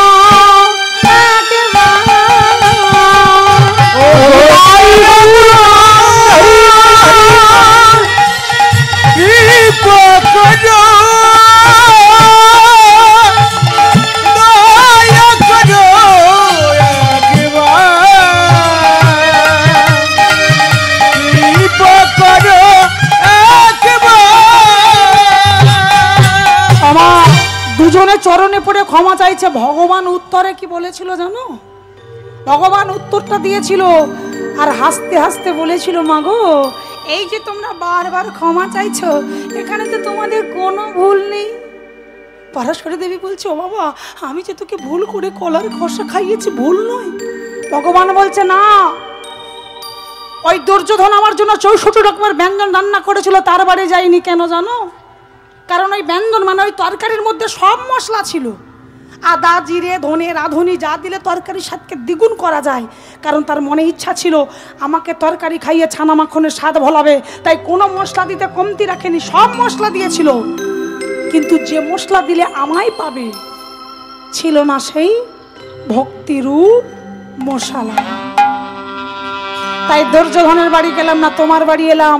আর কারণ তোমার বাড়ি কলার খোসা খাওয়ার একটাই একটাই কারণ হলো তোমার কলার খোসাতেই ছিল ভক্তি। আর এই যেটা তোমরা দুজনে করলে এটা ভুল নয়, এটাকেই বলে জ্ঞান শূন্য ভক্তি। আর এই জ্ঞান শূন্য ভক্তি যার অন্তরে থাকে, আমি নিজে গিয়ে তার বাড়িতে বসে আসনে বসে সেবা করি। এই কথাটা ভগবান সেদিন বলেছিল। তাহলে আজকে ভাবুন ওই রামানন্দ ব্রহ্মচারী তিনি কেমন ভক্ত ছিলেন, যে যার নৈবেদ্য ভগবান প্রত্যেক দিন আসে, কোনোদিনও বাদ যায় না। সবকিছু ঠিকঠাক চলছিল, প্রেমানন্দ ভিক্ষা করে এনে দিত, গুরুদেব রন্ধন করে ভগবানকে সেবা দিত, সব ঠিক চলছিল। কিন্তু মাঝখানে ছোট্ট একটা ভুল হয়ে গেল। আর এমন ভুল যে ভুল ছেলেটার জীবনটাই শেষ করে দিল। কি ভুল? দেখুন, প্রত্যেকদিন প্রেমানন্দ ভিক্ষা করে আনে, তাই ঠিক আজকেও ভিক্ষা করবার জন্য যেই না ঘরের বাইরে বেরিয়েছে, হঠাৎ লক্ষ্য করে দেখছে আকাশটা অন্ধকার হয়ে ঝুলে আছে। আমার আকাশটা অন্ধকারে ঝুলে আছে মানে বোঝাই যাচ্ছে যে কোনো মুহূর্তে ভারী বৃষ্টি নামতে পারে। তাই প্রেমানন্দ ভাবছে বৃষ্টি আসার আগে আমি ভিক্ষাটা করে এনে দিই, গুরুদেব রন্ধন করে ভগবানের সেবা দিয়ে দেবে, আমার কাজটা আগে করতে হবে। তাই দেরি না করে প্রেমানন্দ ওই গ্রামের দিকে ছুটতে ছুটতে ঝোলাটা কাঁধে নিয়ে গ্রামের উদ্দেশ্যে ছুটতে ছুটতে যাচ্ছে। আর ছুটতে ছুটতে এসে যেই না গ্রামে এসে দাঁড়ালো না, ওই যে কথাই আছে না, যেখানে বাঘের ভয় সেখানেই সন্ধ্যা। মানে যে ভয়টা পাচ্ছিল সেটাই হলো। হঠাৎ শুরু হলো শনশন শব্দে ঝোড়ো হাওয়া। আর এমন ভাবে ঝোড়ো হাওয়া বইছে, সেই রাস্তায় যত মানুষ দাঁড়িয়েছিল তারা কেউ আর দাঁড়িয়ে নেই। বুঝতে পারলো এবার যে কোনো মুহূর্তে ভারী বৃষ্টি নামবে, তাই সবাই দৌড়াদৌড়ি করে যে যার গৃহে পালিয়ে যাচ্ছে। আর এমন সময় হঠাৎ বজ্রপাত সহ ভারী বৃষ্টি শুরু। আর এমন ভাবে বজ্রপাত হচ্ছে, রাস্তার মানুষজন নিজেদের জীবন বাঁচানোর জন্য সবাই আপন আপন গৃহে প্রবেশ করল। আমার সবাই তো সবার ঘরে চলে গেল, ছেলেটা যাবে কোথায়? ছোট্ট প্রেমানন্দ ঝোলাটা হাতে নিয়ে রাস্তার মাঝখানে দাঁড়িয়ে দাঁড়িয়ে ভিজছে। মনে মনে চিন্তা করছে, ভিজে যখন গেছি এই ভিক্ষা নিয়েই তবে আমি ফিরব, আর পালিয়ে গিয়ে লাভ নেই। এসেছে যখন ভিক্ষাটা নিয়ে যাই। কিন্তু সবাই তো আপন আপন গৃহে প্রবেশ করে দরজা জানালা বন্ধ করে দিয়েছে, আমায় ভিক্ষা দেবে তো? প্রেমানন্দ ছোট্ট ছেলে তো, একটা একটা করে গিয়ে দরজায় ধাক্কা দিচ্ছে। ও মা, মাগো, ও মা, কি আছো? আমায় দুটো ভিক্ষা দাও না মা। মায়েরা হঠাৎ বুঝতে পারলো কে দরজায় ধাক্কা দিচ্ছে। দরজা খুলতে পারছে না, এত ঝড় জল হচ্ছে, এমন বজ্রপাত হচ্ছে। জানালাটা খুলে উকি দিয়ে দেখছে প্রেমানন্দ। চমকে দেখি, প্রেমানন্দ তুই কেন? আরে এই ঝড় জলে বেরিয়েছিস, চলে যা, আজ কোনো ভিক্ষা হবে না বাবা, আজ আমরা তো ভিক্ষা দিতে যাবো না, পালিয়ে যা, তুই এখনই এখান থেকে পালিয়ে যা। ছেলেটার মুখের সামনে দরজা জানালা বন্ধ করে দিল। ঠিক যারে দরজায় যায় সে ওই একটাই কথা বলে, ও বাবা আমরা নিজেরা বেরোতে পারছি না, তোকে ভিক্ষাটা দিই কি করে বল? আজ কোনো ভিক্ষা হবে না, তুই কাল আসিস, কাল দেবো, আজ ভিক্ষা হবে না, তুই চলে যা। মুখের সামনে দরজা জানালা বন্ধ করে দিচ্ছে। এক এক করে ছোট্ট প্রেমানন্দ শূন্য ঝোলাটা হাতে নিয়ে পথে দাঁড়িয়ে দাঁড়িয়ে ভিজছে। আমার জলে ভিজতে ভিজতে চিন্তা করলো, শূন্য ঝোলা নিয়ে গেলে গুরু বড় কষ্ট পাবে। ওই যে পিতা বলেছিল না যে তোর সবসময় একটাই লক্ষ্য থাকবে, গুরুকে যেন কষ্ট না পেতে হয়, তুই সদা সর্বক্ষণ গুরুকে খুশি রাখবি। তাই ছেলেটা ওই বিষণ্ণ বদনে গুরু কষ্ট পাবে জেনে ওই খালি হাতে শূন্য ঝোলাটা বুকে নিয়ে কাঁদতে কাঁদতে আশ্রমের দিকে ফিরে যাচ্ছে। কারণ আজ তাকে কেউ ভিক্ষা দেয়নি। ওই আশ্রমের পথ দিয়ে যাচ্ছে, ঠিক সেই সময় ওই গ্রামের যিনি জমিদার ছিলেন, সেই জমিদারের গিন্নি ঘরের জানালা দিয়ে বৃষ্টি পড়া দেখছিল। আমার অনেক মেয়ে আছে না যাদের বৃষ্টি পড়া দেখতে ভালো লাগে। আর জমিদার গিন্নি বৃষ্টি পড়া দেখতে দেখতে হঠাৎ লক্ষ্য করলো রাস্তা দিয়ে একটা ছোট্ট বাচ্চা কাঁদতে কাঁদতে যাচ্ছে। আমা কিভাবে বুঝলো জানো? কারণ লক্ষ্য করছে ওই ছেলেটা কাঁদতে কাঁদতে তার চোখ দুটো বারবার ডলছে। মানে দেখবেন যারা কাঁদে তারা বারবার নিজের চোখটা ডলে না, ছোট্ট বাচ্চা তো চোখটা ডলছে, বোঝা যাচ্ছে অত বৃষ্টির মাঝেও বাচ্চাটা কাঁদছে। তাই জমিদার গিন্নি বুঝতে পারলো ছেলেটা কাঁদছে, আর এটা বুঝতে পেরে দরজা ওই জানালার ওপার থেকে উঠে দাঁড়িয়ে চিৎকার করলো, খোকা আই বাবু, এই শোন শোন শোন। এখন যেই বলেছে শোন, প্রেমানন্দ বুঝতে পারলো কেউ তাকে ডাকছে জানালা দিয়ে। অমনি ছেলেটা শূন্য ঝোলা বুকে নিয়ে জানালার পাশে এসে দাঁড়িয়েছে। ও মা, তুমি আমায় ডাকছো? এই কাঁদছিস কেন তুই? কি হয়েছে? ক্ষুধা পেয়েছে, কিছু খাবি? না। তাহলে তোর মা কি তোকে বকেছে না মেরেছে? কি রে, বকেছে? না। তাহলে কাঁদছিস কেন সেটা তো বল। আর যখনই বলছে কাঁদছিস কেন, অমনি প্রেমানন্দ বলছে, জানো তো আমার গুরুর আদেশ এক বাড়ি থেকে 21 মুষ্টি করে, ঠিক 21টা বাড়ি থেকে 21 মুষ্টি চাল ভিক্ষা করে নিয়ে যেতে হবে। কিন্তু দেখো এই ঝড় জলে কেউ আমায় ভিক্ষা দেয়নি গো। তাই তো আমি কাঁদতে কাঁদতে যাচ্ছি, কারণ আজ রাধা মাধব উপবাস যাবে। আর রাধা মাধব উপবাস যাবে মানে আমার গুরুদেব বড় কষ্ট পাবে। তাই তো আমি কাঁদতে কাঁদতে যাচ্ছি। ও এই জন্য কি তুই কাঁদছিস? কাঁদিস না বাবা, এদিকে কাছে ডেকে নিল। মাথায় হাত বোলাতে বোলাতে জমিদার গিন্নি বলছে, হ্যাঁ রে বাবা, একটা কথা বলবো। কি কথা? না দেখ, তোকে এই ঝড় জলে তো কেউ ভিক্ষা দেয়নি, তা আমি যদি তোকে ভিক্ষা দিই, মানে ওই 21 বাড়ির চালটা যদি আমি তোকে দিই, তুই কি নিবি? আমা মনে আছে গুরুদেব কি বলেছিল? না এটা তো বলেছিল, তার সঙ্গে আরো একটা কথা বলেছিল, যে তোর জীবনে যেই পরিস্থিতি আসুক না কেন, তুই যার সম্মুখীন হ না কেন, তুই কখনো কোনোদিনও নিয়মের অন্যথা করবি না। আজকে জমিদার গিন্নি কিন্তু চাপিয়ে দিল না, জিজ্ঞাসা করলো, তোকে তো কেউ ভিক্ষা দেয়নি বলে কাঁদছিস, আমি যদি দিই তুই কি নিবি বাবা? তুই যদি বলিস তাহলে আমি তোকে এনে দেব। এখন জিজ্ঞাসা করছে প্রেমানন্দ। প্রেমানন্দ কথাটা শুনে মাথাটা নিচু করে নিল, আর নিচু করে নিয়ে মনে মনে ভাবছে, আচ্ছা আমি যদি এই জমিদার গিন্নি থেকে 21 বাড়ি চালটা নিয়ে যাই, গুরুদেব কি জানতে পারবে? কারণ ঝোলার মধ্যে চালটা যে চাল আছে, সে চাল 21 বাড়ির চাল কি এক বাড়ির চাল, গুরুদেব তো ধরতে পারবে না। তাহলে আমি একদিন যদি নিয়মের অন্যথা করি, কিছু না হোক রাধা মাধবের সেবাটা তো আজকে হবে। আজ তো কেউ ভিক্ষা দেয়নি, আজ অন্তত রাধা মাধবের সেবাটা হয়ে যাক। কাল থেকে আমি আর এই ভুল করব না, কাল থেকে আমি নিয়ম মেনে যেমন ভাবে ভিক্ষা করি সেইভাবে করব। কারণ আজ রাধা মাধব উপবাস গেলে গুরুদেব কষ্ট পাবে, আর গুরুদেব কষ্ট পেলে আমি কষ্ট পাবো। তাই ছেলেটা আগু পিছু না ভেবে ঘাড় নেড়ে বলে দিল, মা তুমি ভিক্ষা দিলে আমি নেব। বেশ, এটা আগে বলবি তো?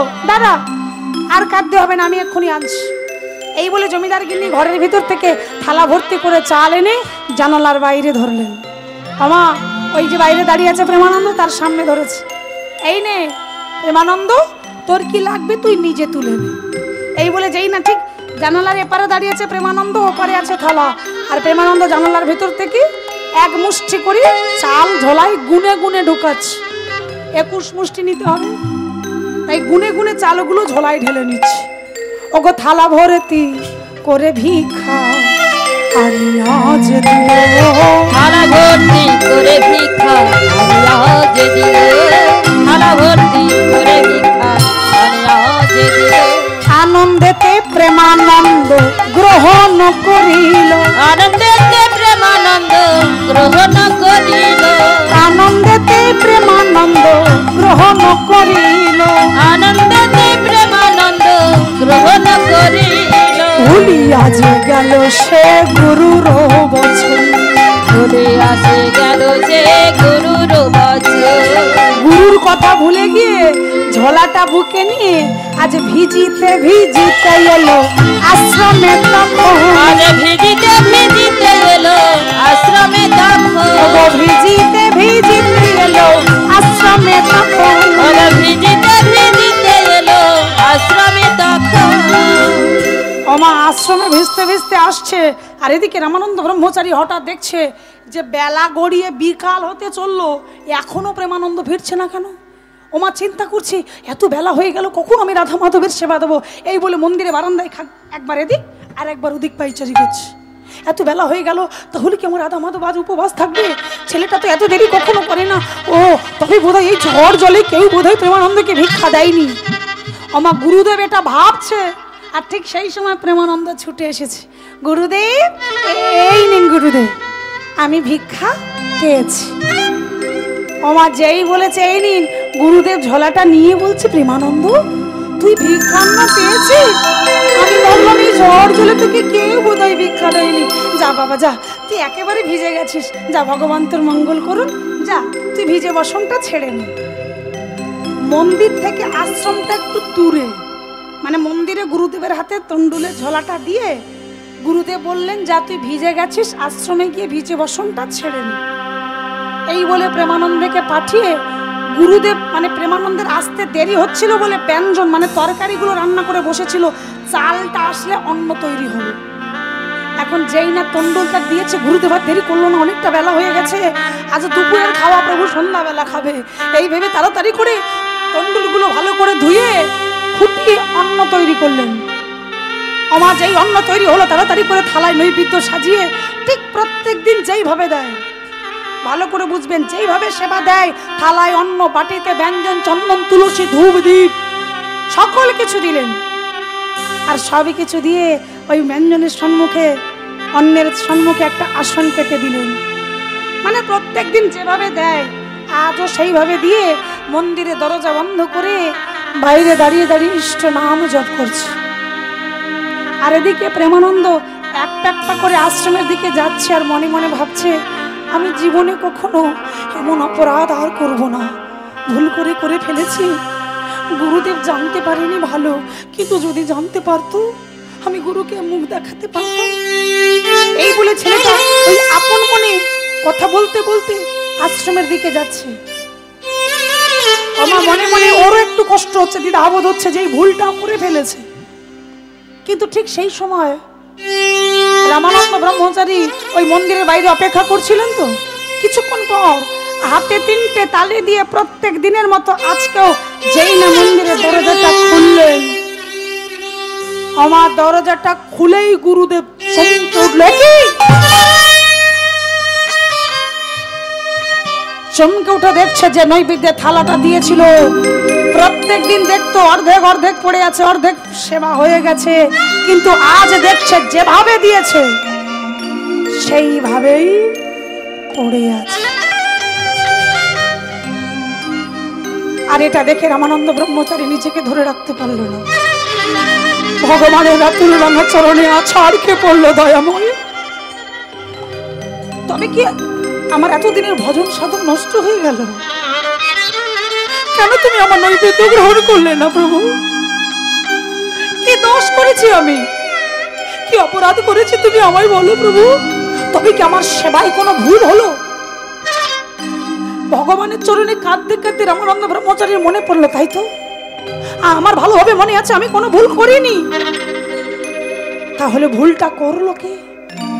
আমার ভালোভাবে মনে আছে আমি যেভাবে সেবা দিয়ে আজও সেইভাবে দিয়েছি, তাহলে আমি তো কোনো ভুল করিনি। তাহলে আমি যদি ভুল না করি তাহলে ভুলটা করেছে কে? এই কথাটা গুরুদেব চিন্তা করছে যে কে ভুল করতে পারে। এই সেবার সঙ্গে তো আমি যুক্ত। না না না না না, আমার কোথাও একটা ভুল হচ্ছে।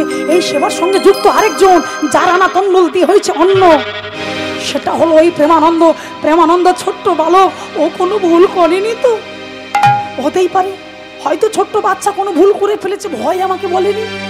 আমি বরং প্রেমানন্দকে ডাকি, তাহলে ডাকলে বোঝা যাবে যে ভুলটা কার, প্রেমানন্দের নাকি আমার।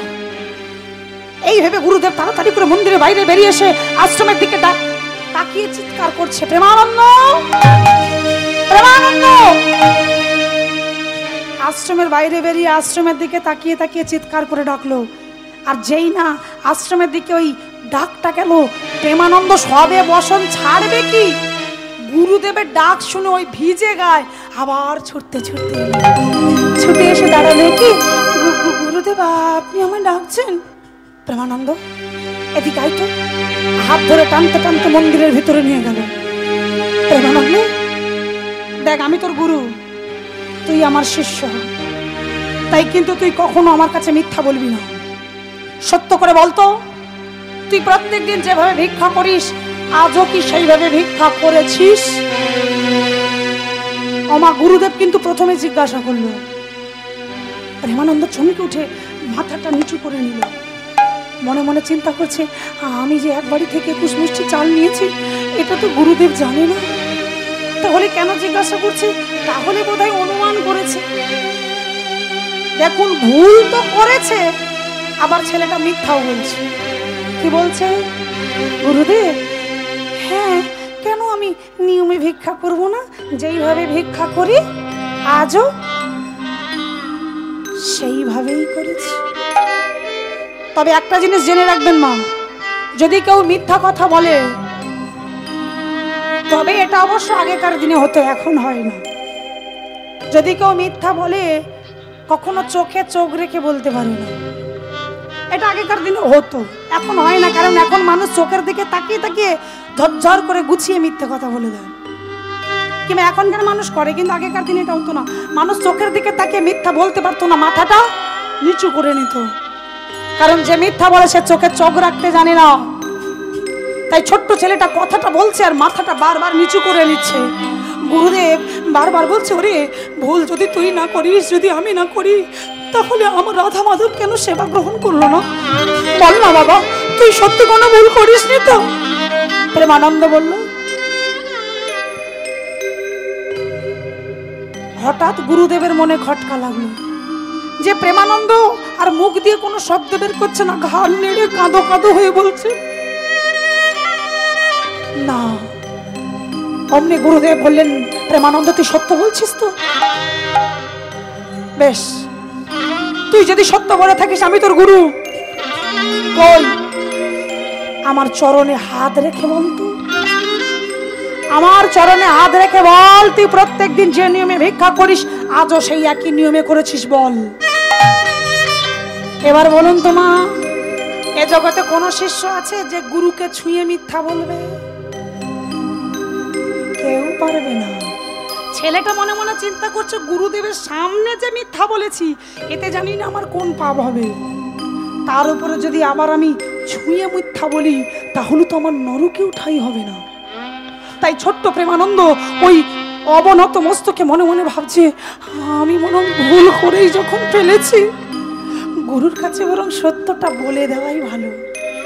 কারণ গুরুদেব হলেন প্রেমের দয়াল, তিনি তার প্রেমের কাণ্ডারি, তার প্রেম দিয়ে তিনি আমাকে নিশ্চয়ই ক্ষমা করে দেবে, সব ভুলে গিয়ে আমাকে আবার বুকে টেনে নেবে। তাই ভুলটা স্বীকার করে নেওয়া ভালো। কারণ একটা মিথ্যে ঢাকতে গিয়ে আমি যে আরো 1000টা মিথ্যা বলে ফেলছি, না, এমনটা করা ঠিক হচ্ছে না, আমার সত্যটা বলে দেওয়া উচিত। আর গুরুদেব বারবার বলছে, কি রে চুপ করে রইলি কেন, আমার চরণে হাত রেখে বল। আর বারবার যখন বলছে চরণে হাত রেখে বল, অমনি প্রেমানন্দ কোনো কথা না বলে ছুটে গিয়ে গুরুদেবের চরণ জড়িয়ে বলল, গুরুদেব গুরুদেব ও গো গুরুদেব,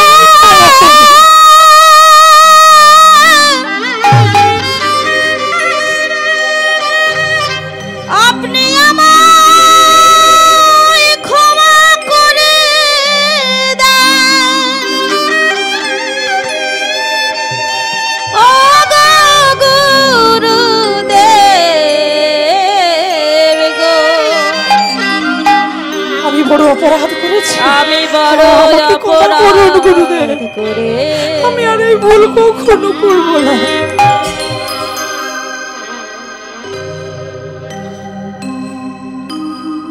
রামানন্দ ব্রহ্মচারী এক দৃষ্টে দেখছে, প্রেমানন্দ এই চরণতল থেকে ডেকে তুলছে আর বলছে, কি ভুল করেছিস?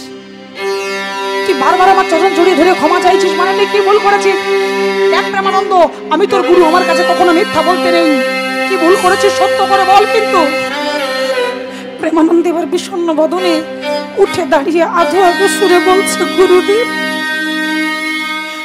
এই ঝড় জলে আমি কেউ দেখা দেয়নি, তাই তো আমি আসবার পথে ওই জমিদার গিন্নি থেকে, মানে এক বাড়ি থেকে 21 মুষ্টি চাল ভিক্ষা করে এনেছি। প্রেমানন্দ, কি বললি তুই? তুই আমার নিয়মের অন্যথা করেছিস? আমি না তোকে বারবার বলেছিলাম যে তুই নিয়মের অন্যথা কখনো করবি না। তুই আমার আদেশকে অমান্য করলি, তুই গুরু বাক্য লঙ্ঘন করে এখন পায়ে পড়ে ক্ষমা চাইছিস। ওরে গুরুদ্রোহী, ওরে দুরাচার, ওরে পাপিষ্ঠ, তোর মতো এমন পাপিষ্ঠর কোনো ক্ষমা নেই। বেরিয়ে যা আমার চোখের সামনে থেকে। আজকের পর থেকে তুই আমার রাধা মাধবের সেবা হতে বঞ্চিত হয়ে গেলি। দূর হয়ে যা, কারণ আজকে কেবল তোরই জন্য আমার রাধা মাধব উপবাস রয়ে গেল। আজকে তোর জন্য আমার রাধা মাধব সেবা পেল না, তাই তোর মতো গুরুদ্রোহীর মুখ দর্শন করতে চাই না। বেরিয়ে যাও। আর যেই বলেছে বেরিয়ে যাও, প্রেমানন্দ ছুটে গিয়ে গুরুদেবের চরণটা জড়িয়ে ধরেছে। গুরুদেব, আপনি আমাকে চলে যেতে বলবেন না গুরুদেব, আমি আপনাকে ছেড়ে কোথাও যাব না। আমি ভুল করেছি, আপনি আমাকে ভুলের সাজা স্বরূপ যেমন শাস্তি দেবেন আমি মাথা পেতে নেব, কিন্তু আমাকে চলে যেতে বলবেন না। গুরুদেব ক্রোধান্বিত হয়ে বলছে, ওরে, যে শিষ্য গুরুর বাক্য লঙ্ঘন করে সেই শিষ্যের মুখ দর্শন করাও পাপ। তোর মতো গুরুদ্রোহীর কোনো ক্ষমা নেই। যা যা যা যা যা, বেরিয়ে যা। তোর মুখ দেখতে আমার ঘেন্না হচ্ছে, যা চলে যা। ভেবেছিলাম তুই দুধের শিশু, তুই হয়তো চালাকি করবি না, কিন্তু তুই এত অল্প বয়সে গোবিন্দ সেবায় চালাকি করলি। যা, বেরিয়ে যা। প্রেমানন্দ চরণটা জড়িয়ে ধরেছেন না, আমি আপনাকে ছেড়ে কোথাও যাব না গুরুদেব। গুরুদেব আরো রাগে ঠক ঠক করে কাঁপছে। আমি তোকে শেষবারের মতো বলছি, প্রেমানন্দ, ছেড়ে দে আমার চরণ। না, আমি আপনাকে ছেড়ে কোথাও যাব না। তবে রে, তোর মতো গুরুদ্রোহী, দুরাচার, পাপিষ্ঠ, নরাধম, নরের অধম, তোর এই আশ্রমে কোনো জায়গা নেই। দূর হয়ে যা। আর গুরু বাক্য লঙ্ঘন করে শুনে রাখ, ওরে পাপিষ্ঠ, যে অপরাধ তুই করলি, তোর গুরু হয়ে আমি তোকে অভিশাপ দিচ্ছি, তোর নিজ কুলে জন্ম হবে। বলো না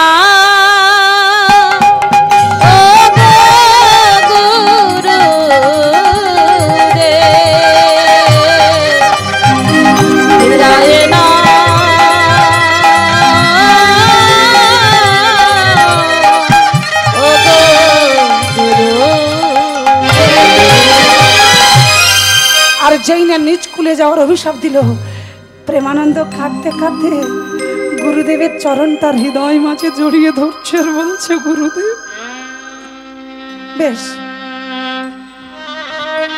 ঠিক আছে, আপনি যে অভিশাপ দিলেন আমি মাথা পেতে নিলাম। আপনি আমাকে আরো অভিশাপ দিন, এমন অভিশাপ দিন যে হাতে আমি এই ভুলটা করেছি, এই হাত যেন আমার পচে গলে নষ্ট হয়ে যায়, তবু আমি ওই পচা গলা হাত দিয়ে তোমার সেবা করব গুরুদেব। আমি তোমায় ছেড়ে কোথাও যাব না। গুরুদেব বলছে, ওরে, তোর এই কথায় আর আমার এতটুকু মন গলবে না। যা যা যা, যা বলার বলে দিয়েছি, দূর হয়ে যা। আমার মাথা এখন গরম আছে, আমার চরণ ছেড়ে চলে যা আমার চোখের সামনে থেকে। ছাড় চরণ। না, আমি আপনাকে ছেড়ে কোথাও যাব না। কারণ আমার বাবা আমাকে যখন এখানে রেখে গিয়েছিল, আমাকে বারবার বলেছিল, প্রেমানন্দ, তোর জীবনে যে ঝড় আসুক না কেন, তুই সারা জীবন গুরুর চরণটা শক্ত করে ধরে থাকিস বাবা। কারণ গুরু কৃপা না পেলে তুই কৃষ্ণ কৃপা পাবি না। তাই যত অভিশাপ দেওয়ার হয় দিন, আমি আপনাকে ছেড়ে কোথাও যাব না। চরণ জড়িয়ে ধরে আছে। গুরুদেব রাগে কাঁপতে কাঁপতে বললেন, আমি তোকে শেষবারের মতো বলবো, আমার চরণটা তুই ছাড়বি কিনা? না। তবে রে, এই বলে গুরুদেব চারিদিকে খুঁজছে। হঠাৎ লক্ষ্য করলো তার পাশে পড়ে আছে পাদুকা, মানে পায়ের জুতো। আগেকার দিনে তো কাঠের জুতো পরতো, যেগুলোকে বলা হতো খড়ম। গুরুদেব তার নিজের পাদুকাটা হাতে তুলে নিল। পাদুকাটা হাতে তুলে নিয়ে শেষবারের মতো জিজ্ঞাসা করলো, প্রেমানন্দ, আমি তোকে আর একবার জিজ্ঞাসা করব, তুই চরণ ছাড়বি কিনা? আর যতবার বলছে চরণ ছাড়বি কিনা, ততবার শক্ত করে জড়িয়ে ধরছেন না, আমি আপনাকে ছেড়ে কোথাও যাব না। তবে রে, এই বলে পাদুকাটা নিয়ে প্রেমানন্দের পৃষ্ঠে প্রহার করছে আর চিৎকার করে বলছে, চরণ ছাড়, চরণ ছাড়, চরণ ছাড়। পিঠ ফেটে রক্ত বেয়ে চলে যাচ্ছে। প্রেমানন্দ ধুলাই গড়াগড়ি যাচ্ছে। গুরুদেব লক্ষ্য করলো যে ছেলেটার পিঠ ফেটে রক্ত বেরোচ্ছে। ছেলেটা অসহ্য জ্বালা যন্ত্রণা সহ্য করতে না পেরে চরণটা ছেড়ে দিয়ে ধুলায় গড়াগড়ি যাচ্ছে, কারণ তার পিঠটা যে জ্বলে যাচ্ছে। ওই অতটুকু দুধের শিশু ধুলায় গড়াগড়ি খাচ্ছে। গুরুদেব একবারও ছেলেটার দিকে ফিরে তাকালো না। ক্রোধান্বিত হয়ে মন্দিরের ভিতরে প্রবেশ করলো আর ভিতর থেকে দরজাটা বন্ধ করে দিচ্ছে। দরজা বন্ধ করতে করতে একটাই কথা বারবার বলছে, যে কথাটা তিনি প্রথম থেকে বলে আসছে, যে তোর মতো গুরুদ্রোহীর মুখ দর্শন করাও পাপ। তাই আজকের পর থেকে তোর এই মুখ যেন আমাকে কোনোদিনও দেখতে না হয়। আজকের পর থেকে তুই আমার কৃষ্ণ সেবা হতে বঞ্চিত হলি। আজকের পর থেকে তোর মুখ দর্শন করব না, বেরিয়ে যাও। কথাটা বলছে, দরজাটা বন্ধ করে দিচ্ছে। ঠিক ভিতর দিকে, মানে মন্দিরের ভিতরে আছে গুরুদেব, মন্দিরের বাইরে আঙিনায় গড়াগড়ি খাচ্ছে প্রেমানন্দ। দরজাটা বন্ধ হতে হতে ঠিক এতটুকু অবশিষ্ট আছে। এইটুকু বন্ধ হয়ে গেলে আর ছেলেটা তার গুরুকে দেখতে পাবে না। তাই ধুলায় গড়াগড়ি খেতে খেতে লক্ষ্য করলো দরজা এতটুকু খোলা। ওই ধুলা থেকে প্রেমানন্দ হাত তুললো, দাঁড়ান গুরুদেব। আর যেই বলেছি দাঁড়ান, গুরুদেব দরজাটা ধরে দাঁড়িয়ে বলল। প্রেমানন্দ অসহ্য জ্বালা যন্ত্রণা নিয়ে টলতে টলতে উঠে দাঁড়ালো। উঠে দাঁড়িয়ে দুটো হাত জোড়ো করে বলছে, গুরুদেব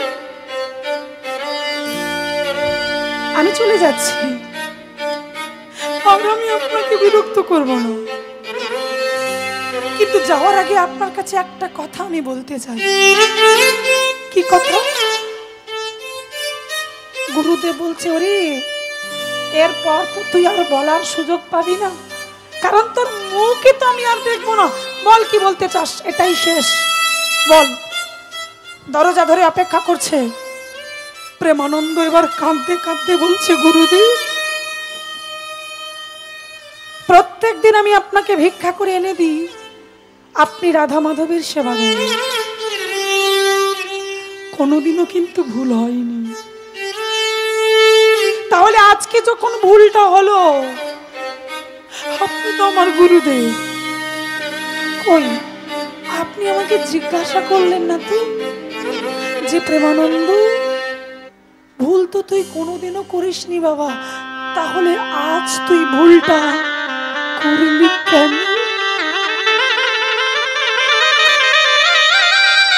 আপনি জানতে চাননি।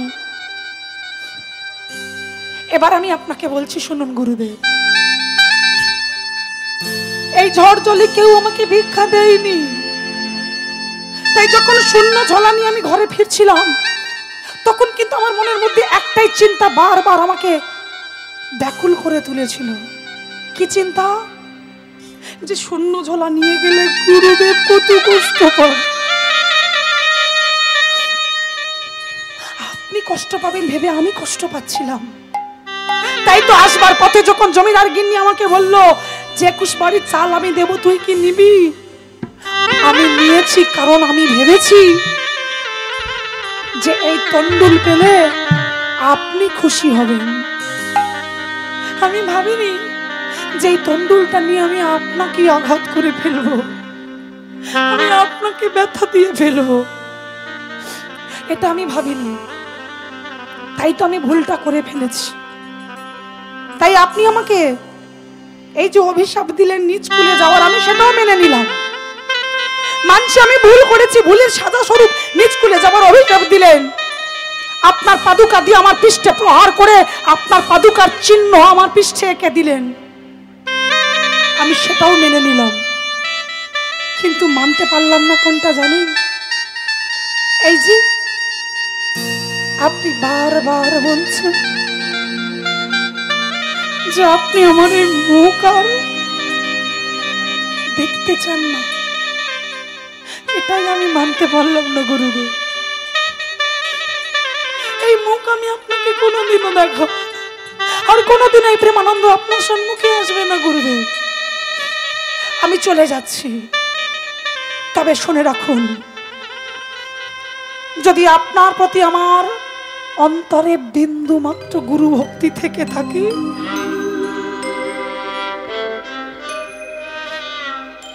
আমি এখানে দাঁড়িয়ে আপনাকে বলে যাচ্ছি,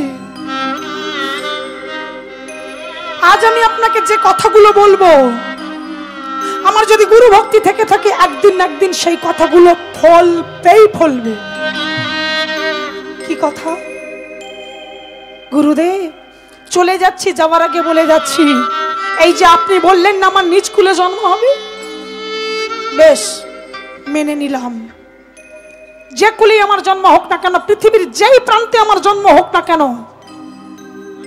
ওমা এই পৃথিবীর যেই কুলে জন্ম হোক না কেন, হাওড়া, হুগলি, মেদিনীপুর, 24 পরগনা, মালদা, মুর্শিদাবাদ, যেই কুলে আমার জন্ম হোক না কেন, যেই মায়ের কোলে আমি জন্ম নিই না কেন, আজ এখানে দাঁড়িয়ে বলে যাচ্ছি, যেই মায়ের কোলে আমি আসি না কেন, আমি আপনাকে এখন বলে রাখি, যতক্ষণ না আমি আপনার চরণের স্পর্শ পাব, ততক্ষণ আমি পৃথিবীর আলো দেখব না।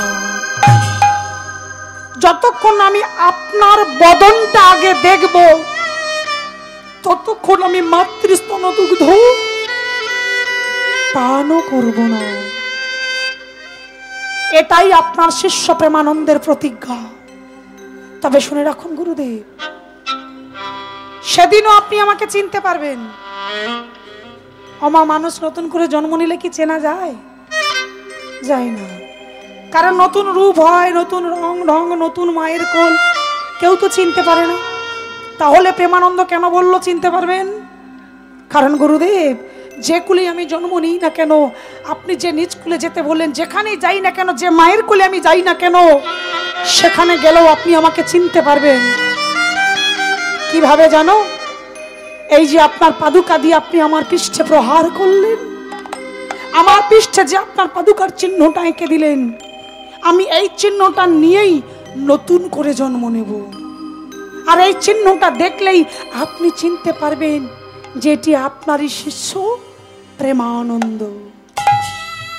এই কথাটা বলেই প্রেমানন্দ যেই না গুরুদেবকে প্রণাম করতে গেল, গুরুদেব একেবারে মুখের সামনেই দরজাটা বন্ধ করে দিল। সন্ধ্যা হয়ে গেছে তো, রাতের অন্ধকারে ছেলেটা চোখের জল নিয়ে আর অসহ্য জ্বালা যন্ত্রণা নিয়ে পথে বেরিয়ে পড়ল। ওই রাতের অন্ধকারে ছেলেটা কাঁদতে কাঁদতে একা একা রাস্তায় বেরিয়ে পড়লো। ওই অতটুকু দুধের শিশু রাস্তা দিয়ে চলতে চলতে তার মাথায় খালি একটাই চিন্তা, বাবা আমাকে বলেছিল প্রেমানন্দ, এ জীবনে গুরু কৃপা না পেলে কৃষ্ণ কৃপা পাওয়া যায় না, আর আমি তো সকাল সকাল গুরু কৃপা হতে বঞ্চিত হয়ে গেছি। আমি চলে যাই গুরুদেব,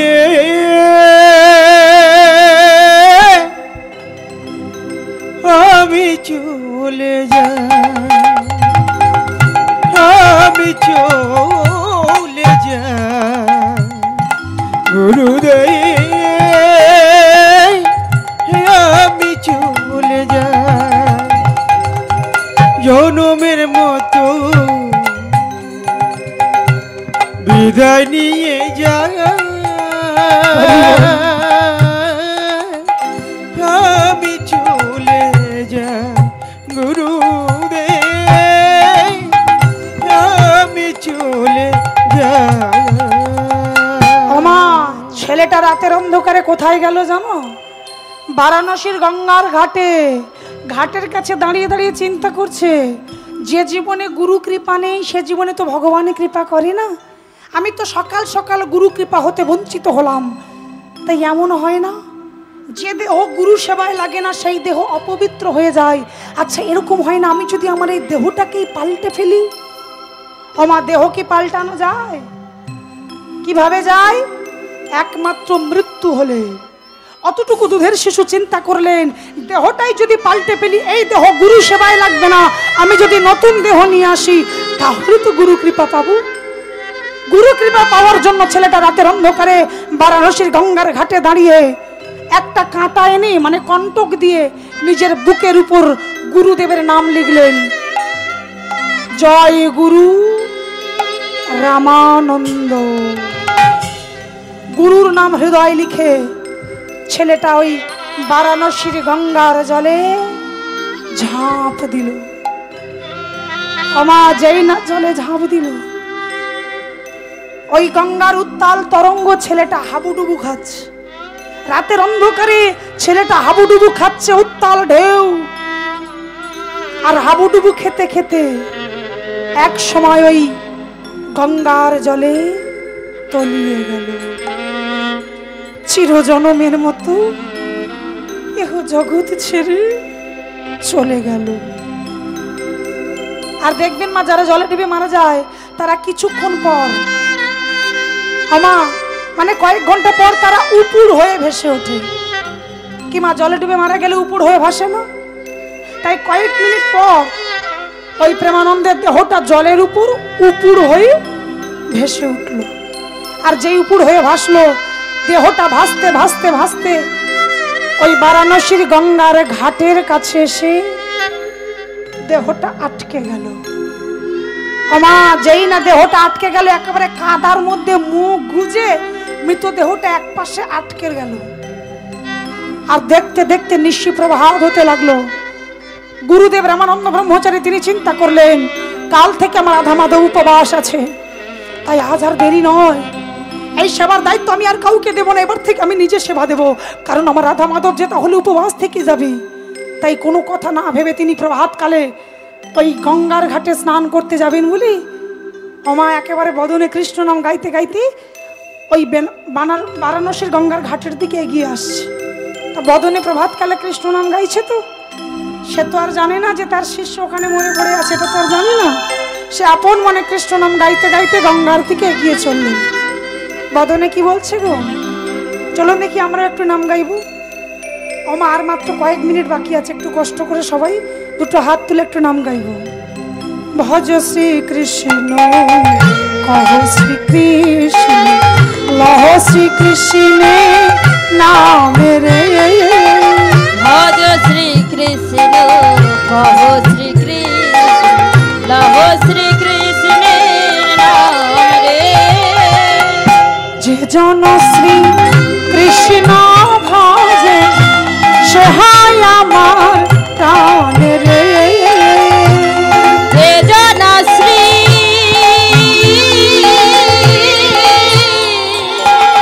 কৃষ্ণ ভজে সে হয় আমার প্রাণ রে। ভজ শ্রী কৃষ্ণ কহ শ্রী কৃষ্ণ লহ শ্রী কৃষ্ণ নাম রে। ভজ শ্রী কৃষ্ণ লহ শ্রী কৃষ্ণ কহ শ্রী কৃষ্ণের প্রভাতে কৃষ্ণ নাম পূর্ণ হয় মনস্কাম জাগিয়া লহ কৃষ্ণের নাম রে। প্রভাতে কৃষ্ণের নাম পূর্ণ হয় মনস্কাম জাগিয়া লহ কৃষ্ণের নাম রে। ভজ শ্রী কৃষ্ণ কহ শ্রী কৃষ্ণ লহ শ্রী কৃষ্ণ নাম রে। ভজ শ্রীকৃষ্ণ লহ শ্রীকৃষ্ণ কহো শ্রীকৃষ্ণ আপন মনে কৃষ্ণ নাম গাইছে আর ওই গঙ্গার ঘাটে নামছে। নামতে নামতে জলটাতে ঢেউ দিচ্ছে, বদনে কৃষ্ণ নাম গাইতেই আছে আর জলটা ঢেউ দিচ্ছে। এবার জলে ডুব দেবে আর যেও না ঢেউটা দিতে গেল মা, ওই হাতটা গিয়ে লাগবে তো লাগুক। সেই যে বললাম ঘাটের পাশে মৃতদেহটা আটকে আছে, একেবারে মৃতদেহের অঙ্গে গিয়ে হাতটা লাগলো। চমকে উঠলে কি বুঝতে পারলো যে কোনো একটা ছোট্ট শিশুর মৃতদেহ। গুরুদেব মনে মনে চিন্তা করছে, আরে কোন মায়ের বুকের ধন, মায়ের বুক খালি করি মাকে কাঁদিয়ে চলে গেছে রে, বোধহয় শিশুটি জলে পড়ে মারা গেছে। আহারে আজ সকাল সকাল এই কোন অমঙ্গলের চিহ্ন। এই বলে গুরুদেব একটা একটা করে জলে নেমে এই যে দেহটা উপুড় হয়ে আছে, গুরুদেব ছেলেটাকে কোলে তুলে নিয়ে আস্তে আস্তে গিয়ে গঙ্গার ঘাটে বসলেন। দেহটা উপুড় হয়েছিল, গুরুদেব দেহটাকে এবার সোজা করলো। তোমার যখনই সোজা করলো দেখছে ছেলেটার সারা মুখে গায়ে শুধু কাদা মাখা। কাদা মাখা তো কি হয়েছে মা? ওই কাদা মাখা অবস্থাতে গুরুদেবের চিনতে বাকি রইল না যে তার সামনে যে বালকটি তার কোলে আছে সেটি আর কেউ নয়, তারই শিষ্য প্রেমানন্দ। আর চিনতে পেরে গুরুদেব একেবারে স্তম্ভিত হয়ে গেলেন। গুরুদেব এক দৃষ্টে প্রেমানন্দের দিকে তাকিয়ে আছে। ওই যে কথায় আছে না, বুক ফাটে তো মুখ ফোটে না, গুরুদেবের অবস্থাটা ঠিক সেরকম। গুরুদেব এক দৃষ্টে প্রেমানন্দের দিকে তাকিয়ে আছে আর গুরুদেবের হৃদয়টা যেন, হৃদয়ের ভিতরে যেন তোলপাড় হচ্ছে। গুরুদেব দু চোখ ভরা জল নিয়ে বলছে, প্রেমানন্দ, হে প্রেমানন্দ, তুই না আমায় বলেছিলিস আমি তোর গুরু, আমি তোর পিতা, আমি তোর মাতা। তাহলে আমি যদি তোর পিতা হলাম, পিতা হয়ে তোকে শাসন করবার জন্য না হয় দুটো কটু কথা বলেছি, আমি না হয় তোকে দুটো প্রহার করেছি, আমি তোকে রাগের বশে হয়তো বলেছি তোর মুখ দেখতে চাই না, তাই বলে তোর এত অভিমান যে তুই সত্যি সত্যি আমায় ছেড়ে চলে গেলি বাবা। কিন্তু বিশ্বাস কর, এগুলো আমার একটাও মনের কথা নয়। হ্যাঁ, আমি তোকে অভিশাপ দিয়েছি এটা ঠিক, তোকে আঘাত করেছি এটা ঠিক, তোর মুখ দেখতে চাই না, তোর মুখ দর্শন করাও পাপ, এগুলো তো আমি রাগের বশে বলেছি বাবা। তাই বলে তুই সত্যি সত্যি আমায় ছেড়ে চলে গেলি? গুরুদেব দু চোখ ভরা জল নিয়ে কাঁদছে, আরে গঙ্গার জল নিয়ে কাদাগুলো ধুইয়ে দিচ্ছে। আর ধুইতে ধুইতে যেই না গঙ্গার জল নিয়ে বুকের কাদাটা ধুইয়ে দিল, ওমা ওই যে বুকে কাদা ছিল সেই কাদাটা যেই না মুছিয়ে দিল, ওই কাদাটা যেই সরে গেল দেখছে ছেলেটার বুকে রক্তের মতো কি যেন লেখা। কি বুকে যে কাঁটা দিয়ে লিখেছে গো, তাই যেন বুঝতে পারলো বুকে যেন খোদাই করে লেখা আছে, জয় গুরু রামানন্দ। গুরুদেব এটা দেখে ঠক ঠক করে কাঁপছে, প্রেমানন্দ, আমি কালকে তোকে নিজ খুলে যাওয়ার অভিশাপ দিলাম, আমি তোকে আমার পাদুকা দিয়ে তোর পৃষ্ঠে প্রহার করলাম, আমি তোকে দূর দূর করে আমার আশ্রম থেকে তাড়িয়ে দিলাম, আমার এই কারণে তুই মৃত্যুবরণ করলি, আর মারা যাওয়ার আগে তুই আমার নামটা তোর হৃদয় মাঝে লিখলি। বা তোর হৃদয় এত গুরু ভক্তি ছিল আমার জানা ছিল না বাবা, তাই তো তোর মতো শিষ্যকে পেয়ে আমি হারিয়ে ফেললাম। গুরুদেব প্রেমানন্দকে বুকে নিয়ে বলে উঠলেন, ওরে তোকে হারিয়ে ফেলে আমি মস্ত বড় ভুল করে ফেলেছি, এখন তুমি চাইলে আর তোকে ফেরত পাবো না, তাই তোকে বুকে নিয়ে আমি তোকে আশীর্বাদ দেব। যেমন আমি তোকে অভিশাপ দিয়েছি তোর নিজ কুলে জন্ম হবে, আমি তোর গুরু, যেমন আশীর্বাদও আমি তোকে দেব। অভিশাপ দিতে পারি, আমি আশীর্বাদ দিতে জানি না? জানি। আজ আমি তোকে আশীর্বাদ দেব, তুই আমার অভিশাপে মৃত্যুবরণ করলি, আর তোর মৃতদেহর মাথায় হাত রেখে আমি তোকে আশীর্বাদ দিলাম। কি আশীর্বাদ? না যে বুকে তুই আমার নাম লিখলি, যে গুরুকে তুই হৃদয় মাঝে ঠাঁই দিলি, আমি তোর গুরু হয়ে তোকে আশীর্বাদ করলাম। একদিন এই অনন্ত কোটি বিশ্ব ব্রহ্মাণ্ডের মালিক, একদিন এই জগতেরও পিতা, একদিন এই অনাদির আদি গোবিন্দ, তাকে তুই তোর হৃদয় মাঝে পাবি। হৃদয় গৌর হরি বল, হরি বল, হরি। একদিকে যেমন তুই আমাকে তোর বুকে ঠাঁই দিলি, এই হৃদয় তুই গুরুকে স্থান দিয়েছিস, মানে এই হৃদয় তুই ভগবানকেও পাবি, এটাই আমি তোকে আশীর্বাদ দিলাম। দেখুন, একদিকে অভিশাপ আর একদিকে আশীর্বাদ, দুটো নিয়ে ছেলেটা নতুন করে জন্ম নিল। ক্ষমা কার ঘরে জানো? একেবারে মুচির ঘরে, দিন দরিদ্র ভিখারি। বাবা হলো মাধব দাস, মা হলো সুশীলা, কিন্তু ছেলেটা জন্ম নিল বটে। জন্মের পর বাবা মা আদর করে ছেলেটার নাম রাখলেন রুহিদাস। কিন্তু মনে আছে, এটা আপনাদের বলতে হবে, আসবার সময় ছেলেটা গুরুকে কি বলেছিল? কি বলেছিল? মনে নেই? কি বলেছিল? যতক্ষণ না আপনার চরণে স্পর্শ পাবো আমি পৃথিবীর আলো দেখব না। ছেলেটা জন্ম নিল, 3 দিন হয়ে গেল, চোখ মেলে তাকাচ্ছে না, কিচ্ছু খাচ্ছে না, আর এত কাঁদছে, কান্না বন্ধই হচ্ছে না। তা দেখুন মা, এমন অবস্থা যদি হয় তাহলে মা বাবার মনের অবস্থা কি ভালো থাকে গো? মা ছেলেকে বুকে নিয়ে ঠাকুর ঘরে গিয়ে কাঁদছে, ঠিক সেই সময় একজন প্রতিবেশী এসে বলছে, এই সুশীলা, বলি হ্যাঁ রে, কাঁদলে কি তোর ছেলে ভালো হবে? তুই বরং এক কাজ কর, আমার মনে হয় তোর ছেলেকে ভূতে ধরেছে, তুই ছেলের ভূতটা ছাড়িয়ে আন। আমার ভূতে ধরা মানে কি জানো তো? কি মা জানো? আপনাদের দিকে ভূতে টুতে ধরে নাকি? ধরে? তা দেখুন মা, ওই যে অনেকে বলে না, ভূতে ধরলে চোখ মেলে তাকায় না, শুধু চোখ বন্ধ করে কাঁদে। তার ছেলেটা ঠিক চোখ বন্ধ করে কাঁদছে তো, মানে পাড়া প্রতিবেশী যেমন হয় আর কি, তোর ছেলের মনে হয় ভূতে ধরেছে, তুই বরং ভূত ছাড়িয়ে আন। তার নিয়তিটা দেখুন কেমন। মা জিজ্ঞাসা করছে, ও দিদি বলো না গো, আমার ছেলের ভূতটা কে ছাড়াতে পারবি? অমনি পাড়া প্রতিবেশী রমণী বলে উঠল, আরে তোর ছেলের ভূত ছাড়াতে পারে একজন আছি, সেটা হলো একজন নিষ্ঠাবান গুরু, তার নাম হলো রামানন্দ ব্রহ্মচারী। এটা তো মেধা গ্রাম, এর পাশে আছে শ্রীচক গ্রাম, আর মেধা এবং শ্রীচক দুটো গ্রামের মাঝখানে আছে একটা আশ্রম, আর এই আশ্রমে থাকে ওই গুরুদেব। তুই গুরুর কাছে নিয়ে যা, দেখবি গুরু তোর ছেলের কানে মন্ত্র দিলে তোর ছেলের ভূত তোর ছেলেকে ছেড়ে চলে যাবে। আর যেই বলেছে মা, ছেলেকে বুকে নিয়ে ছুটতে ছুটতে গুরুদেবের চরণে গিয়ে আছাড় খেয়ে পড়লো।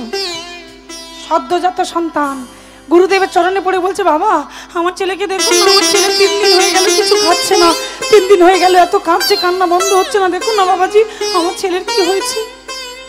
গুরুদেব বলছে, আরে ও মা, তোমার ছেলের যা হয়েছে, তুমি যা বলছি তো মনে হয় বড় সড়ো কোনো অসুখ হয়েছে, ওকে বৈদ্য কবিরাজ দেখাও। কিন্তু মা বলছে, না না বাবা, আমার ছেলে তো অসুখ হয়নি, আমার ছেলে তো ভূতে ধরেছে। কি ভূতে ধরেছে? তা আমার কাছে কেন এনেছো? বাবা আপনি আমার ছেলের কানে একটু মন্ত্র বলে দিন, আর মন্ত্র বললে আমার ছেলে ভালো হয়ে যাবে। গুরুদেব ভাবছে, আমি মন্ত্র বলে দিলে তোমার ছেলে ভালো হবে? হ্যাঁ নিশ্চয়ই হবে।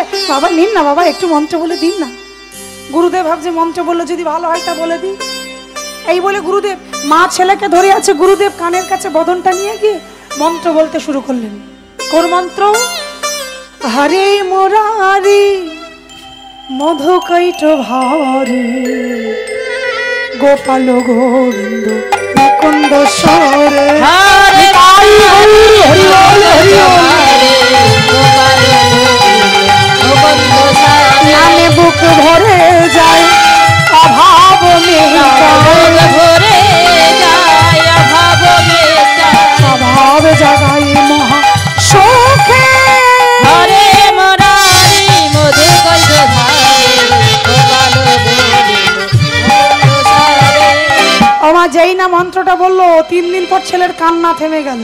তা যেই থেমে গেছে মায়ের মন তো, বাবাজি এই দেখুন আপনি মন্ত্র বলতে ভূত তো ছেড়ে গেল, আশ্রমের বাইরে গেলে যদি ভূতটা আবার ধরে, তার থেকে এক কাজ করুন, আপনার চরণের সামনে শুইয়ে দিচ্ছি, আপনি একটু কৃপা করে চরণ ধুলা যদি আমার ছেলেটার মাথায় দেন, তাহলে ওই ভূত আর কখনো আমার ছেলেকে ধরবে না। এই বলে মা কি করেছে, ছেলেকে গুরুদেবের চরণের সামনে, এই চরণের সামনে ছেলেকে শুইয়ে দিয়েছে, দিয়ে গুরুদেবের চরণে ধুলা নিচ্ছে আর ছেলেটার মাথায় দিচ্ছে। দেখুন মায়েরা যা বলে যে আমার ছেলে যেন ভালো হয়ে যায়, কখনো যেন ভূত না ধরে, মা তো মায়ের মতো কথা বলছে, চরণ ধুলা দিয়েই যাচ্ছে। আর এদিকে ছোট্ট বাচ্চারা যা করে মা কি করে, আমার হাত পা ছোড়াছড়ি করে খেলে না। এখন চরণের সামনে ছোট্ট বাচ্চাটা ছুঁয়ে দিয়েছে, তো ছেলেটা হাত পা ছুঁড়ে ছুঁড়ে খেলছে, আর খেলতে খেলতে হাতটা ভুল করে লাগবে তো লাগুক, গুরুদেবের চরণে লাগলো। আজ গুরু চরণে পরশিয়ে নয়ন মেলিল, আমার গুরুদেবের চরণের দিক থেকে যেই না নয়ন মিলে তাকালো, একেবারে সরাসরি গুরুর বদনটাই দেখতে পেল। গুরুর বদন দরশিয়ে তার সকল দুঃখ দূরে গেল। দেখুন মায়ের মন তো, মা বলে বলে বাবাজি ছেলেকে তুলে নিচে, এই দেখুন বাবাজি আমি বলেছি না আপনি সাক্ষাৎ ভগবান, দেখুন আপনার চরণ ধুলা দিতে আমার ছেলে ভালো হয়ে গেল। ওমা মা জানে চরণে ধুলা দিয়েছি ছেলে ভালো হয়ে গেছে, ভিতরের গল্প তো আর মা জানে না। মা বলছে আপনার চরণ ধুলায় আমার ছেলে ভালো হয়ে গেছে, আশীর্বাদ করুন আমার ছেলের যেন কখনো কোনো অসুখ না হয়। এই বলে মা ছেলেকে নিয়ে বেরিয়ে যাচ্ছে। এইবার গুরুদেবের মনে খটকা লাগলো, কোন জায়গায় না এই যে এখানে যে ঘটনাটা ঘটলো এটা খুব চেনা চেনা লাগছে, কোথায় যেন শুনেছি।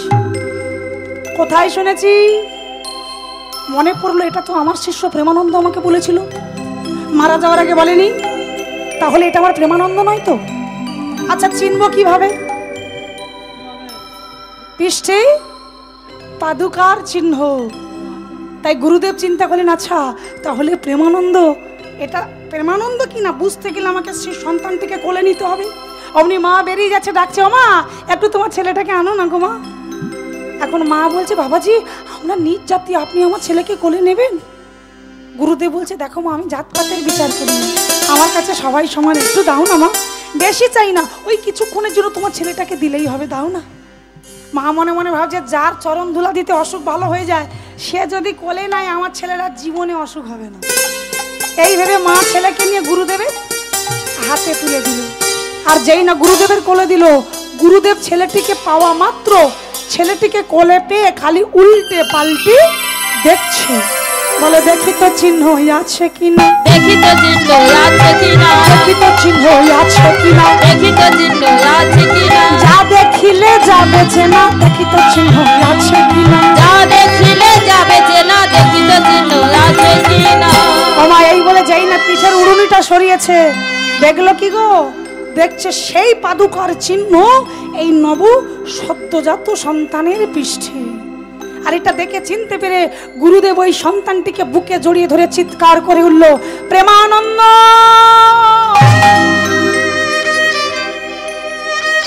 মা সুশীলা পাশ থেকে বলে উঠল বাবাজি ও তো আমার রুই দাস, ওর নাম তো প্রেমানন্দ নয়। গুরুদেব চিন্তা করলেন হ্যাঁ হ্যাঁ তাই তো, এটা তোর আগের জন্মে নাম, এখন যদি বলি মাকে চিনবে না। তাই কথাটা ঘুরিয়ে দিলেন ও মা আসলে তোমার এই ছেলেটা না দেখতে আমার এক শিষ্যের মতো, তাই ভুল করে আমি তার নামটা বলে ফেলেছি। তবে যাও তুমি চিন্তা করো না, আজ থেকে এই ছেলেকে তুমি নিয়ে যাও, একটু বড় হলে ওকে তুমি আমার কাছে আনবে, ও আমার ছত্র ছায়ায় বড় হবে, ওকে আমি দীক্ষা মন্ত্রে দীক্ষিত করে ওকে আমার শিষ্য তৈরি করব, ওকে আমি কৃষ্ণ ভক্ত তৈরি করব। কেন বলছে? কারণ আগের জন্মে কৃপা করেনি বলে দেহত্যাগ করেছে, এ জন্মে যদি গুরুদেব কৃপা না করে তাহলে তো গুরুদেব নিজেকে কখনো ক্ষমা করতে পারবে না। তাই আগে থেকে বলে রাখলো ওকে তুমি আমার কাছে আনবে, ওকে আমি কৃষ্ণ ভক্ত তৈরি করব। আর ওই গুরুদেবী প্রেমানন্দকে বলেছিল প্রেমানন্দ তোকে আমি এ জন্মে কৃপা করিনি তো কি হয়েছে, তুই যে জন্ম নিলি রোহিদাস হয়ে, এই জন্মে আমি তোকে কৃপা করব। সদ্যজাত সন্তান মায়া বাবার কোলে পাঠিয়ে দিল মা, কিন্তু ছেলে বড় হতে যেই না গুরুদেবের কাছে দিয়ে গেল, গুরুদেব রুহিদাসকে দীক্ষা মঞ্চে দীক্ষিত করে শিষ্য তৈরি করে নিল। আর ওই ছেলেটাকে কৃষ্ণ ভক্ত তৈরি করলো। একটা নারায়ণ শিলা দিয়ে বলেছিল, রুহিদাস একে কোনো সিংহাসনে রাখবার দরকার নেই, এই শিলাটা তুমি চামড়ার থলিতে রাখবে। তোমার তো চামড়ার কাজ, তুমি চামড়ার থলি কেটে নারায়ণ শিলা রেখো। জল বাতাসা দেওয়ার দরকার নেই, তোমার যা কাজ জুতো সেলাই। তুমি হাতে করো কাম, মুখে বলো নাম। আর নাম সেবা দিলে দেখো একদিন একদিন তুমি তার কৃপা পাবে। আর গুরু বাক্য মেনে ছেলেটা একদিন ভগবানের হৃদয় মাঝে ঠাঁই পেয়েছিল।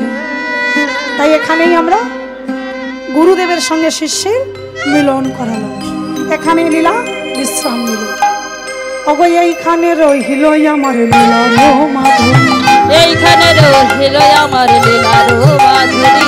চাঁদ বদনে ভক্ত জনে বলুন হরি হরি, চাঁদ বদনে ভক্ত জনে বলুন হরি হরি বল।